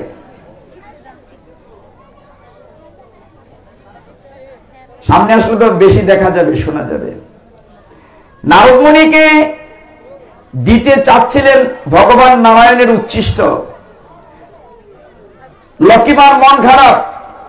নারায়ণ বলছে, কেন? আমি তো না করিনি। বলে তুমি যে না করেছো, বলে তুমি কি বলেছিলে? খুব খেয়াল করেন ধাঁধা ঠিকই। নারায়ণ বলেছিলেন, আমি যেন কখনো দেখি না আমার উচ্ছিষ্ট কাউকে দিয়েছ, কখনো যেন দেখি না। তো নারায়ণ বলে, আমি তো না করি নাই। বলে দেখি না মানে তো না করেছো। বলে না, কথা তুমি ফাঁকি বুঝো নাই। কালকে যখন খাবো, খাওয়ার পরে মুখটা ঘুরিয়ে রাখবো, আমি না দেখলে তো হইল। দাদার ফাঁকটা বুঝছেন? নারায়ণ বলছেন, আমি যেন কখনো দেখি না আমার উচ্ছিষ্ট কাউকে দিয়েছ, আমি তো না করি নাই, আমি না দেখলে তৈল। তো পরের দিন যথারীতি উচ্ছিষ্ট দেয়া হলো নারদ মুনিকে। নারদ মুনি নারায়ণের প্রসাদ পেয়ে আনন্দে নৃত্য করতে লাগলেন। এমন নাচতে লাগলেন বিনা বাজাইয়া, নারায়ণ নারায়ণ করতে করতে একেবারে চলে গেলেন কৈলাসে। কৈলাসে কে থাকে? কৈলাসে কে থাকে মা? শিব ঠাকুর থাকে, মহাদেব। নারদ মুনি প্রসাদ খেয়ে নাচতে লাগলেন। শিব ঠাকুরের ধ্যান বাড়লো। নারদ, তুমি এত নাচতেছো কেন? ঘটনা কি? বলে আমি তো নাচি না, প্রসাদে নাচায়। বলে আমি নাচি না, মানে প্রসাদে নাচায়। প্রসাদ কোথায় পেলে? বলছে যে প্রসাদ পেয়েছি ভগবান নারায়ণের উচ্ছিষ্ট। তো নারায়ণ উচ্ছিষ্ট পেয়েছো, আমাকে দেবে না? বলে আমি অনেক কষ্টে একটু পেয়েছি, তোমাকে কি করে দেব? হঠাৎ দেখেন যে তার আঙ্গুলের মধ্যে একটা দানা লেগে আছে। আঙ্গুলটা মুখে নিয়ে চুষে চুষে খাইলেন শিব ঠাকুর। যে একটু খেলেন, আপনি শিব ঠাকুরও নাচতে লাগলেন, ডমরু বাজিয়ে টাকডুম টাকডুম করে বাজাচ্ছেন, নাচতে লাগলেন। শিব ঠাকুর কখন নৃত্য করেন? যখন পৃথিবী ধ্বংস হয়ে যাবে, তাকে বলে তাণ্ডব নৃত্য, রুদ্র ভৈরব। দেবতারা দেখলেন পৃথিবী কাঁপছে, সবাই জিজ্ঞাসা করলেন যে এখন তো ধ্বংস সময় হয় নাই, শিব বেটা নাচতেছে কেন? তারা থামাও ভোলানাথকে। কেউ থামাতে পারছে না, বলে তার স্ত্রীর কাছে যাও, পার্বতীর কাছে গিয়ে বলো, পার্বতীকে যে ও তোমার ভোলানাথ পাগলাকে থামাও, পৃথিবী ধ্বংসের তো সময় হয়নি। পার্বতীকে জিজ্ঞাসা করলো, হে স্বামী বর, তুমি এখন নৃত্য করছো কেন? এখন তো সময় হয় নাই। শিব ঠাকুর বলছেন, আমি তো নাচি না, আমাকে প্রসাদে নাচায়। প্রসাদে নাচায়? প্রসাদ কোথায় পেলে? বলে এই ভগবান নারায়ণের উচ্ছিষ্ট। বলে নারায়ণ উচ্ছিষ্ট পেয়েছে, আমারটা কই? আমি না তোমার স্ত্রী সহধর্মিনী, অর্ধেক তো পাওয়ার অধিকার আমার আছে। বলে আমি আরেকবার আর আঙ্গুল সে একটু পাইছি। বলে তুমি যতটুকুই পাও অর্ধেকটার অধিকার আমার কিনা, আমি তো তোমার সহধর্মিনী, অর্ধাঙ্গিনী। তখন পার্বতী কি করলেন? তপস্যায় বসলেন, যে না পাওয়া পর্যন্ত, প্রসাদ না পর্যন্ত তপস্যা ভাঙব না। এদিকে সমস্ত তপস্যা কি, পার্বতীর তপস্যায় মাথা দিয়ে ধোঁয়া বেরোচ্ছে, পৃথিবীর অক্সিজেন স্তব্ধ হয়ে গিয়েছে। ভগবান নারায়ণ গরুড়ে করে এসে বলছেন, হে পার্বতী, তপস্যা বন্ধ করো, কেন এত কঠোর তপস্যা করছো? বলেন, প্রভু কোনো কথা নাই, আগে প্রসাদ দাও। ঠিক আছে, পাবে। পার্বতী হচ্ছেন মা, জগৎ জননী দুর্গা। মায়েদের মন কত বড়। বলছেন যে দেখো, আমাকে একা দিলে হবে না, আমার জগৎবাসী সমস্ত সন্তানকে প্রসাদের ব্যবস্থা করতে হবে। তখন ভগবান বললেন যে আমি দারু ব্রহ্ম, মানে কাঠ, দারু মানে কাঠ, দারু ব্রহ্ম জগন্নাথ রূপে পৃথিবীতে আসবো, ইন্দ্রধর্ম মহারাজ আমাকে প্রতিষ্ঠা করবে। যারা পুরীতে গিয়েছেন, জগন্নাথের পুরীতে দেখবেন জগন্নাথের মন্দিরের পাশে বিমলা দেবীর মন্দির, পার্বতীর আরেক নাম বিমলা দেবী। ভগবান বললেন, আমাকে যখন ভোগ দেওয়া হবে সেটি প্রসাদ, তারপরে বিমলা তুমি পাবে, হবে মহাপ্রসাদ, তারপর এটা যাবে আনন্দ বাজারে। সেই থেকে আমরা প্রসাদ পাচ্ছি। কত সুন্দর কথা না? কিন্তু এই প্রসাদকে আমরা অবজ্ঞা করছি। ভগবানের জিনিস, স্রষ্টার দুনিয়াতে তার জিনিস তাকে নিবেদন না করে খাচ্ছি, মানে কি চুরি করে খাচ্ছি। আমরা শেষ করব গঙ্গার কাহিনীটি বলে। দেখুন, খুব ভালো লাগছে যে জিনিসটা। এই গ্রামে আমি তো সারা দেশ বিদেশ ঘুরি, অনেকেই জানেন পৃথিবীর প্রায় 20-25টা দেশ ঘুরে এসেছি, লন্ডন, আমেরিকা, সুইডেন, জাপান, সব জায়গায়। কিন্তু এখানে আমার সম্প্রীতিটা খুব ভালো লেগেছে। মানে হিন্দু মুসলিম মিলে একাকার হয়ে সবাই সহযোগিতা করছে। এটি হচ্ছে মানবতা। সকল ধর্মের মূল কথা কিন্তু এক, মিথ্যে বলো না, চুরি করো না, ডাকাতি করো না, অন্যায় করো না। Universal truth. আমরা তো কেউ জল বলি, কেউ পানি বলি, কেউ একোয়া বলি, জিনিস কিন্তু এক। দেখুন, বলার কারণে অনেক কিছু হয়ে যায়। গঙ্গা না বলে একটা শ্লোকের ব্যাখ্যা দেই, বলার কারণে কি হয়। গীতার 17 অধ্যায়ের 65 নম্বর শ্লোক। 17 অধ্যায়ের নাম কি কেউ জানি? শ্রদ্ধাত্রয় বিভাগ যোগ।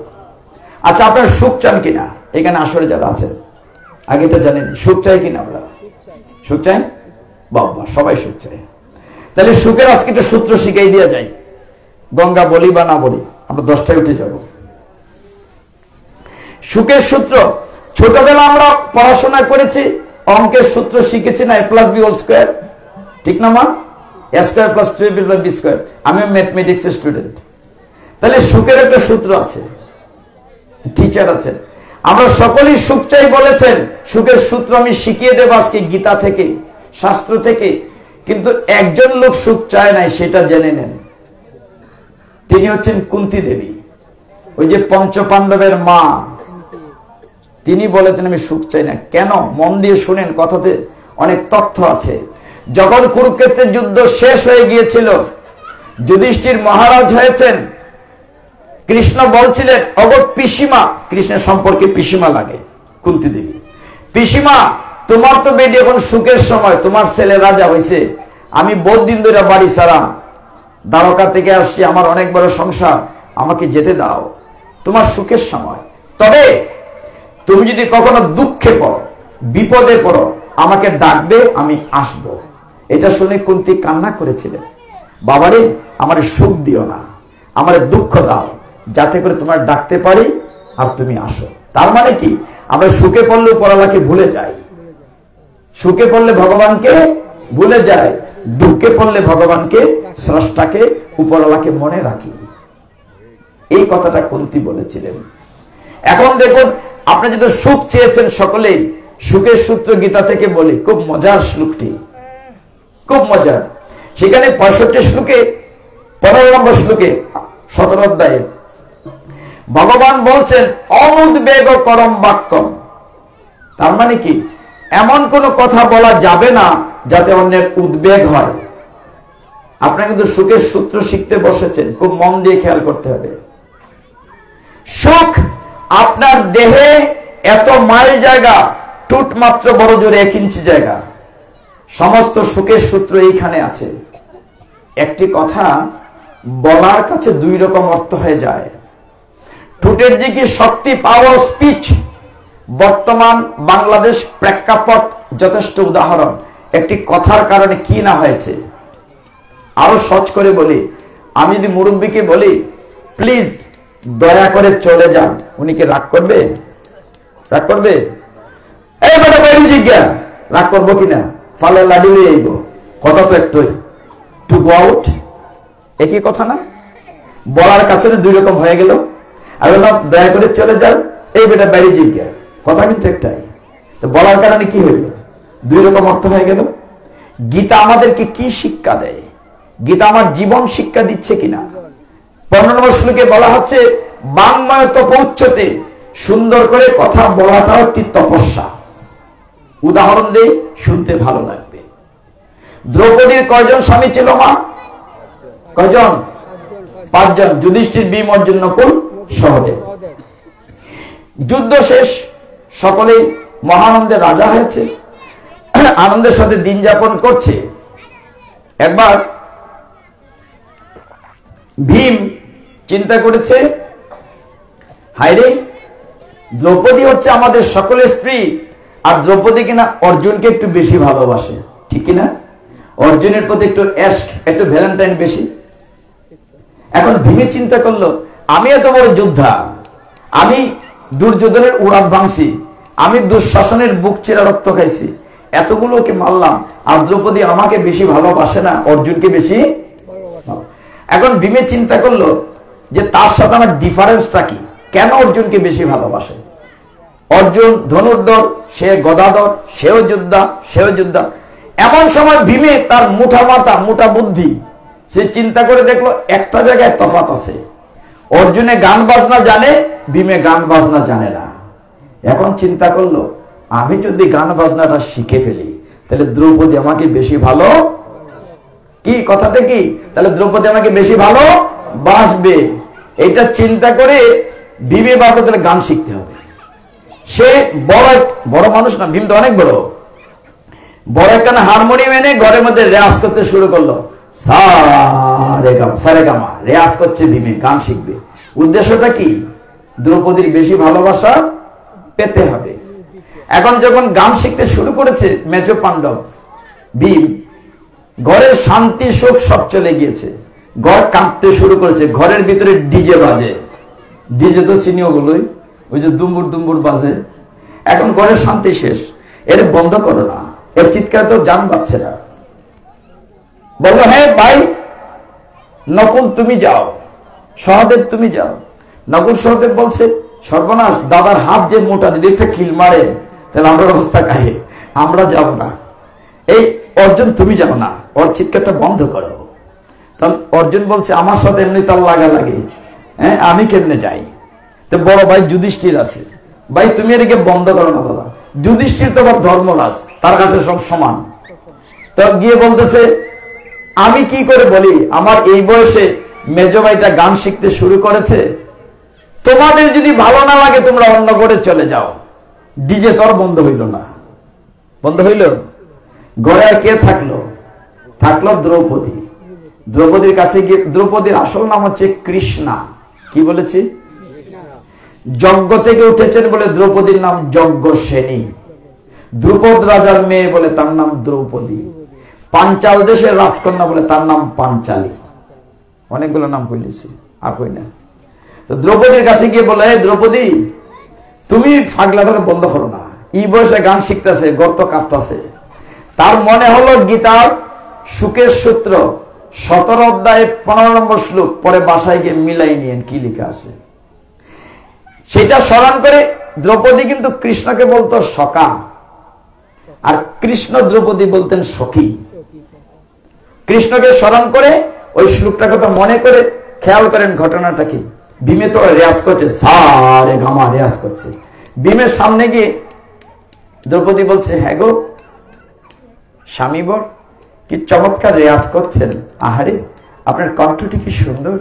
আচ্ছা বলেন তো, গান বাজনা শেখা তো কি সাধনা? প্রভু, গান বাজনা শেখানো সাধনা না? আচ্ছা স্বামী, সাধন ভজন কি ঘরে বসে হয়? মুনি ঋষিরা কি সাধন ভজন ঘরে বসে করেছেন? বলে না দ্রৌপদী, সকলে তো বনে বসে, তাহলে আপনি এখন ঘরে বসে আছেন কেন? যেই বলছে ভীমে, তাই তো দেখো দ্রৌপদী, সত্যি তুমি আমাকে একটু একটু ভালোবাসতে শুরু করেছো। তিনি হারমোনিয়ামকে নিয়ে সোজা জঙ্গলে চলে গিয়েছেন কিনা? ঘরের ডিজে বন্ধ হয়েছে। এই বাচ্চাদেরকে এর খেলা করার সুযোগটা কে দিচ্ছে বুঝলাম না। হরি বল। তখন না ফাঁকে মায়েদের একটা সুনামের কথা বলি। কালকে লক্ষ্মী মায়ের অনেক সুনাম করেছি। আমাদের যে পাওয়ার অফ স্পিচ, ঠোঁটের যে কি ক্ষমতা আপনি কল্পনা করতে পারবেন না। এই জন্য গীতায় বলছে সুন্দর করে কথা বলাটা একটি তপস্যা। বলা হচ্ছে এমন কোন কথা বলা যাবে না যাতে অন্যের উদ্বেগ হয়। অনুদ্বেগ কারম বাক্যম। মনে করেন বিয়ের পরে, এদিকে তাকাই না, তারা আবার আমার বিরুদ্ধে যাবে। মনে করেন বিয়ের পরে কোন সংসারে একটা বউ আইছে, কোনো না কোন, সবাই খারাপ না, কোনো না কোনো কারণে এসে স্বামীর খানের কাছে দুইটা ঠোঁটকালি ব্যবহার করে, ফিসির ফিসির করে। কদিন লাগবো সংসার টুকরা হইতে? বেশি দিন লাগবো নি। আর এক ঠোঁটের কারণে একটা দেশ বাদ হয়ে যায়, একটা পরিস্থিতি পরিবর্তিত হয়ে যায়। এত কথার পাওয়ার, এটা কন্ট্রোল করেন, আপনার সুখ হয়ে যাবে। এটা গীতা বলছে। দ্রৌপদী জানেন ভীম বেটা খুব খাইতে পছন্দ করে। ভীম কোথায় গেছে এখন? জঙ্গলে গেছে। কি করতে? গান শিখতে, রেয়াজ করতে, হারমোনিয়ামে গেছে। সে জানে একবার না একবার আসবে। এখানে মায়েরা কিন্তু জানেন কোন সন্তান কি খেতে ভালোবাসে, জানেন না? ভীমে বড় বড় রসগোল্লা খেতে ভালোবাসতো, পায়েস খেতে ভালোবাসতো। দ্রৌপদী সারাদিন পরিশ্রম করে অনেকগুলো ওগুলো তৈরি করছে। আর ভীম বনে গিয়ে, এবার মন দিয়ে শুনেন, বনে গিয়ে ভীম চোখ মুজে সারে গামা সারে গারে রেয়াজ করছে, চোখ মুজে বেদমছে। দ্রৌপদীর ভালোবাসা পেতে হবে, রেয়াজ করছে। পেটের ক্ষুধায় তো রেয়াজ মানে না। বিকেল হয়ে সন্ধ্যা হয়ে গিয়েছে, প্রায় বিকেল হয়েছে। এমন সময় পেটের ক্ষুধায় ভীম চোখ খুলেছে। চোখ খুললেই দেখে তার সামনে বুড়া বেটি লাঠি নিয়ে বসে রয়েছে। আপনাকে বলছি না, আপনার তো লাঠিও না। ভীম চোখ খুললে দেখে যে তার সামনে কে বসে আছে। বলো কি বলেছি? একজন বৃদ্ধা মহিলা হাতে লাঠি নিয়ে বসে আছে। ভীম চোখ খুলে প্রথম বুঝতে পারে নাই যে আমি বনে এসছি রেয়াজ করার জন্য, সাধনা করার জন্য, বুড়া বেটি কেন আসলো? মাইজি তুমি দার্সে কিউ, তুমি কেন এখানে এসছো? বুড়া বেটি বলেছে, বাবারে আমার একটা গাধা হারিয়ে গিয়েছিল। আওয়াজ শুনে ভাবলাম আমার গাধাটি বোধহয় গর্তে পড়ে চিৎকার করছে, এসে দেখি গাধা কোথায় তুমি। খেয়াল করেছে? ভীমি কিন্তু প্রথম বুঝে নাই। আমার মতো বেকল তো মোটা মাথা। মামা কে বলতি তু ফের বেলেঙ্গে, তো আবার বলো। তখন বৃদ্ধা মাতাজি বললেন, বাবারে আমার একটা গাধা হারিয়ে গিয়েছিল, চিৎকার শুনে ভাবলাম গাধাটি বোধহয় গর্তে পড়ে চিৎকার করছে, এসে দেখি গাধা কোথায় তুমি। মানিজ্য থাকেনি আর। মেজো পাণ্ডব বেটা রাজার ছেলে, 2 দিন পরে রাজা হইব। তাইলে দ্রৌপদীর কারণে আমার মানিজ্য পাংচার হয়েছে, শেষ পর্যন্ত আমাকে গাধার সাথে তুলনা করা হয়েছে। তাহলে আমার কণ্ঠটি কি গাধার মতো কর্কশ? আজকে দ্রৌপদীকে বুঝাবো মানিজ্য রয়েছে নি বেটা। মনের দুঃখে, মনের কষ্টে হারমোনিয়াম নিয়ে ডক ডক করে বাড়িতে আইতেছে। দ্রৌপদীরে বুঝে নিব, কিন্তু বাড়িতে ঢুকতেছে দ্রৌপদী কিন্তু একটু আগাই গেছে রাস্তার গেটের ধারে, কারণ সে জানে আসবে। ওই শ্লোকটা মনে আছে, সুখের সূত্র। দ্রৌপদীর সামনে গিয়ে কি করেছে দেখেন দৃশ্যটি। আগাইয়ে গিয়া আঁচল দিয়ে স্বামীর ঘাম মুছাই দিতেছে। মুছাই দিয়ে বলছে, অগো স্বামী বর, সারাদিন রেয়াজ করেছেন, নিশ্চয় পেটে ক্ষুধা লেগেছে। মনে মনে হয় ক্ষুধা লাগছে মানে তোর কারণ আমার গাধা বানাইছে, আমার মানিজ্য সব ফাংশন হয়েছে, ফারে তো একটা কিল মারে, কিন্তু মেয়েদের উপর হাত তোলা নিয়ম নাই। মনে মনে খুব রাগ করতেছে। তখন দ্রৌপদী বলতেছে, তুমি যে ভালোবাসো, কথাটা কেমনে বলছে দেখেন, মুখের কাছে। অগো স্বামী, তুমি যে ভালোবাসো, ওই যে বড় বড় রসগোল্লা, যেন এত বড় বড় রসগোল্লা, 7 হাঁড়ি রসগোল্লা রান্না করেছি, আর পায়েস কত যে রান্না করছে শেষ নাই। এটা শূন্য, বেটা তো খাদক, পেটুক মানুষ, কোথায় রাগ, সমস্ত রাগ জল হয়ে গেছে। সুখটা কোথায়? ঠিক এইখানে, এইখানে অন দিল্লি, এইখানে। এটা কিন্তু গীতা থেকে শিখছি আমরা। গীতায় ভগবান বলছেন অনুদ্বেগ করম বাক্যম। আপনি যদি গীতা পড়তেন, আপনি সুখী এমনি হতেন, গীতার কথা বুঝতেন, মানতেন। দুর্ভাগ্য, আমরা কেউ গীতা পড়ি না, যাও পড়ি, শুনি কিন্তু মানি না, জানি কিন্তু মানি না। শেষ করব, আর 5-7 মিনিট আছে। আমরা খুব সংক্ষেপে গঙ্গা নিয়ে একটু কথা বলি, খুব সংক্ষেপে। এই পৃথিবীতে গঙ্গা কে এনেছিল আমরা জানি? পৃথিবীতে কে গঙ্গা এনেছিল? একটু পর আপনার গঙ্গা আনতে যাবেন। গঙ্গা কোথা থেকে আসলো? নবদ্বীপ থেকে। তার মানে আপনিও জানেন না, জানতে হবে। ভগীরথ এনেছিল। কোত্থেকে এনেছিল? আরেকটু পিছনে যেতে হবে। এক সময় রোহিত নামে একজন মহারাজা ছিলেন। এই গঙ্গার আলোচনাটা করে আমরা আধা ঘন্টা, আমি 10 মিনিটে শেষ করব। রোহিতের ছেলে ছিলেন হরিত, হরিত রাজার ছেলে ছিলেন চম্পক। চম্পক রাজায় চম্পক নগরী তৈরি করেছিলেন। সেই চম্পক রাজার ছেলের নাম ছিল সুদেব। সুদেবের ছেলে ছিল বিজয়, বিজয়ের ছেলে ব্রিক, ব্রিকের ছেলের নাম হচ্ছে রাহুক। রাজা রাহুকের অনেক স্ত্রী ছিল। তিনি তার বড় স্ত্রীকে নিয়ে একবার বনে গিয়েছিলেন। তার বড় স্ত্রী তখন সন্তান সম্ভবা। বনে যাওয়ার পর রাজা রাহুক মারা গিয়েছিলেন। স্ত্রী আত্মহত্যা করতে চেয়েছিল, কিন্তু ওর ভৌমনি বলেছেন আত্মহত্যা মহাপাপ, আর তোমার গর্ভে যেহেতু বাচ্চা আছে ফিরে যাও। রানী রাজ্যে ফিরে এসেছিলেন। অন্য রানীকে তাকে বিষ খাইয়েছিল মেরে ফেলার জন্য। বিষকে সংস্কৃতে বলে গড়, গড়, গ র গড়। এই বিষ খাওয়ার পরেও বাচ্চা বেঁচে ছিল। বিষ সহজে বাচ্চা বেঁচে ছিল, এই জন্য বাচ্চার নাম ছিল সগর। এই জন্য রাজার নাম হচ্ছে সগর রাজা। সগর রাজার শুনলে আনন্দ পাবেন, 2 জন স্ত্রী ছিল, কেশিনী আর সুমতি। কেশিনীর গর্ভে এক ছেলে ছিল, অসামঞ্জস। আর সুমতির গর্ভে ছিল 60,000 বাচ্চা। কতজন সন্তান বলেছে? মাথা নষ্ট হয়ে যাবে। তো সগর রাজা অশ্বমেধ যজ্ঞ করবেন 100টি, 99টি করে ফেলেছেন। শেষের ঘোড়াটি দেবরাজ ইন্দ্র চুরি করেছে। অনেক কাহিনী, তুমি শেষের জায়গাটা বলছি। দেবরাজ ইন্দ্র ঘোড়াটি চুরি করে নিয়ে পাতালে কপিল মুনির আশ্রমে রেখেছে। কোন মুনির আশ্রমে? আপনাদেরকে সৌভাগ্য জানেন, 4-5 দিনের পাঠ আজকে আমি একদিনে করতেছি। কপিল মুনির আশ্রমে। এইদিকে ঘোড়া নাই, যজ্ঞ হচ্ছে না। তার 60,000 ছেলেকে পাঠালেন। 60,000 ছেলে ঘুরতে ঘুরতে গিয়ে দেখে পাতালে কপিল মুনির আশ্রমে ঘোড়া আছে বাঁধা। মনে করেছে বেটা মুনি চুরি করেছে, চোখ মুজে ধ্যান করেছে। রাজার ছেলে খুব রাগ করেছে, বেটা চুর, চুরি করে আবার ধ্যান করছো। এটা শুনে কপিল মুনি খুব রাগ করলেন, তার দেহ থেকে আগুন বেরোলো। 60,000 লোক পুড়ে মরে গেল, অপমৃত্যু ছাই হয়ে গেল। ঘোড়া নাই। সেই রাজার ছেলে অসামঞ্জস ছিল, একজনের নাম বলেছিলাম না? অসামঞ্জস চেষ্টা করলো, পারল না। অসামঞ্জসের ছেলের নাম হচ্ছে দিলীপ। দিলীপও পারল না। দিলীপের ছেলে ভগীরথ। ভগীরথ মুনির আশ্রমে গিয়ে ঘোড়া আনলো। তখন দেখলো অনেক ছাই বর্ষ পড়ে আছে, তাদের পূর্বপুরুষের অপমৃত্যুর হার পড়ে আছে। কপিল মুনিকে জিজ্ঞাসা করলো, হে মণিবর, এই যে হাড়গুড় পড়ে আছে, পূর্বপুরুষ উদ্ধার হবে কি করে? তখন কপিল মুনি বললেন যে তুমি পাবে উদ্ধার করতে যদি গঙ্গাকে নিয়ে আসতে পারো।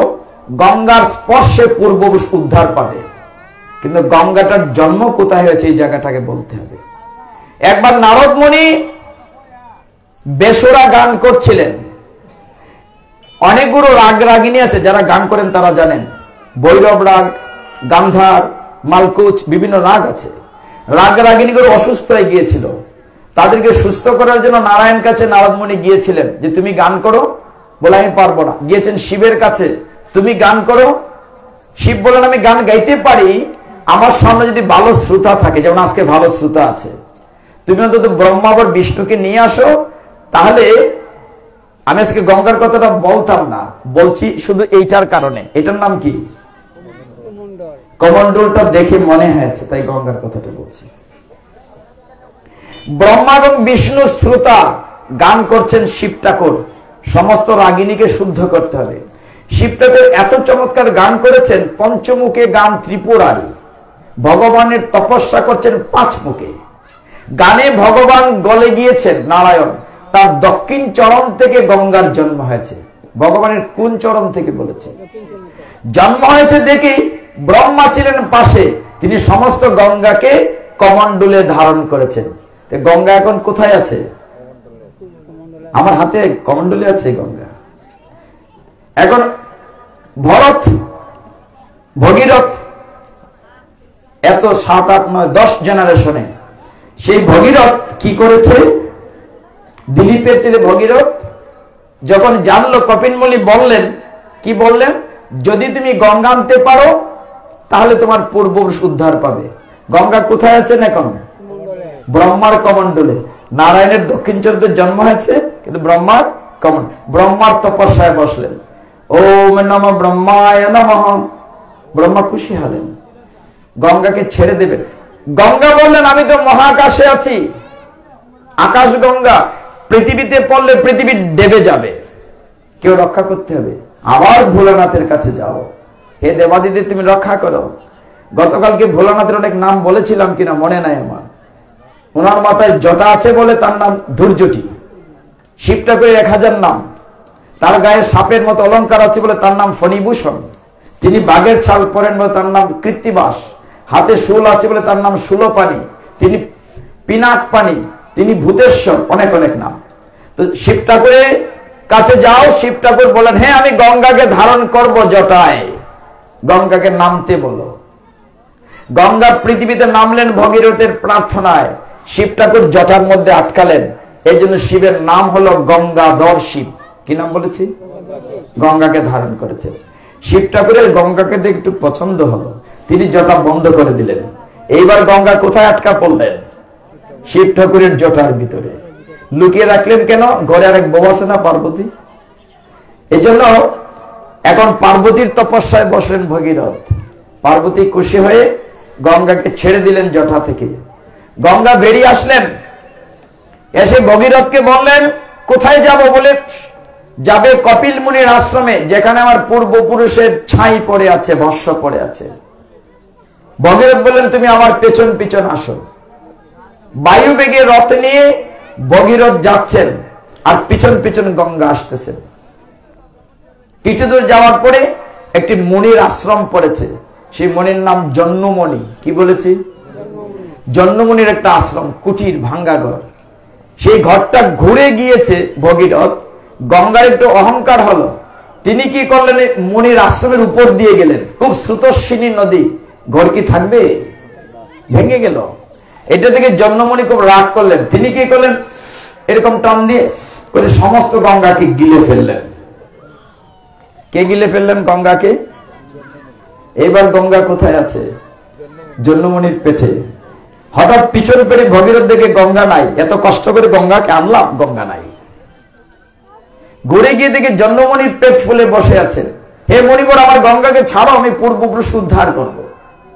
ওরা তো গিলে ফেলেছে, দিতে পারবো না। তখন জন্মমণি তার আঁঠু কেটে বের করলেন। আঁঠুকে আরেকটি বাংলা শব্দ বলি জানু। জানু অর্থ আঁঠু। জানু কেটে বের করেছেন গঙ্গা। এই জন্য গঙ্গার আরেক নাম জাহ্নবী। গঙ্গার আরেক নাম জাহ্নবী। জানু কেটে বের করেছেন বলে তার নাম জাহ্নবী। এই পাঠের সবচেয়ে লাভ হচ্ছে ছোট্ট ছেলে মেয়েদের, বড়দের না।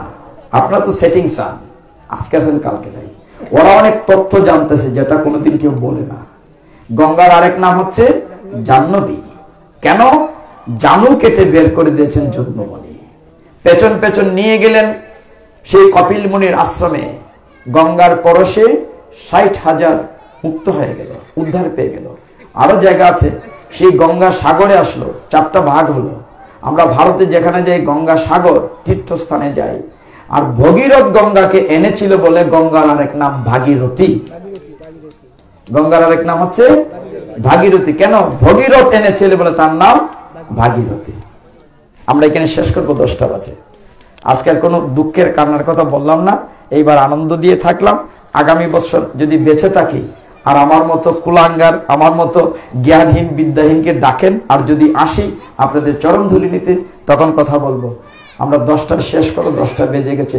চৈতন্য মহাপ্রভু কৃপা করে আমাদেরকে সহজ করে নাম দিয়েছেন, সেই নাম যেন আমরা নিয়মিত গ্রহণ করি, আমরা যেন নিয়মিত গীতা ভাগবত পাঠ করি, গীতা ভাগবত শ্রবণ করি, তবেই তো জীবনটা সার্থক হবে।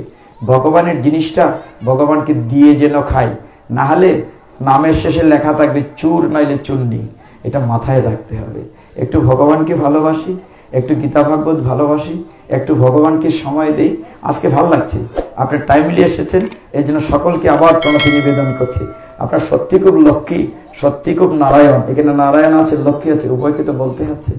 মহাপ্রভুর নাম বলে শেষ করব সবাই। হরে কৃষ্ণ কৃষ্ণ কৃষ্ণ হরে হরে, হরে রাম রাম রাম হরে হরে, হরে কৃষ্ণ কৃষ্ণ কৃষ্ণ হরে হরে, হরে রাম রাম রাম হরে হরে, হরে কৃষ্ণ কৃষ্ণ কৃষ্ণ হরে হরে, হরে রাম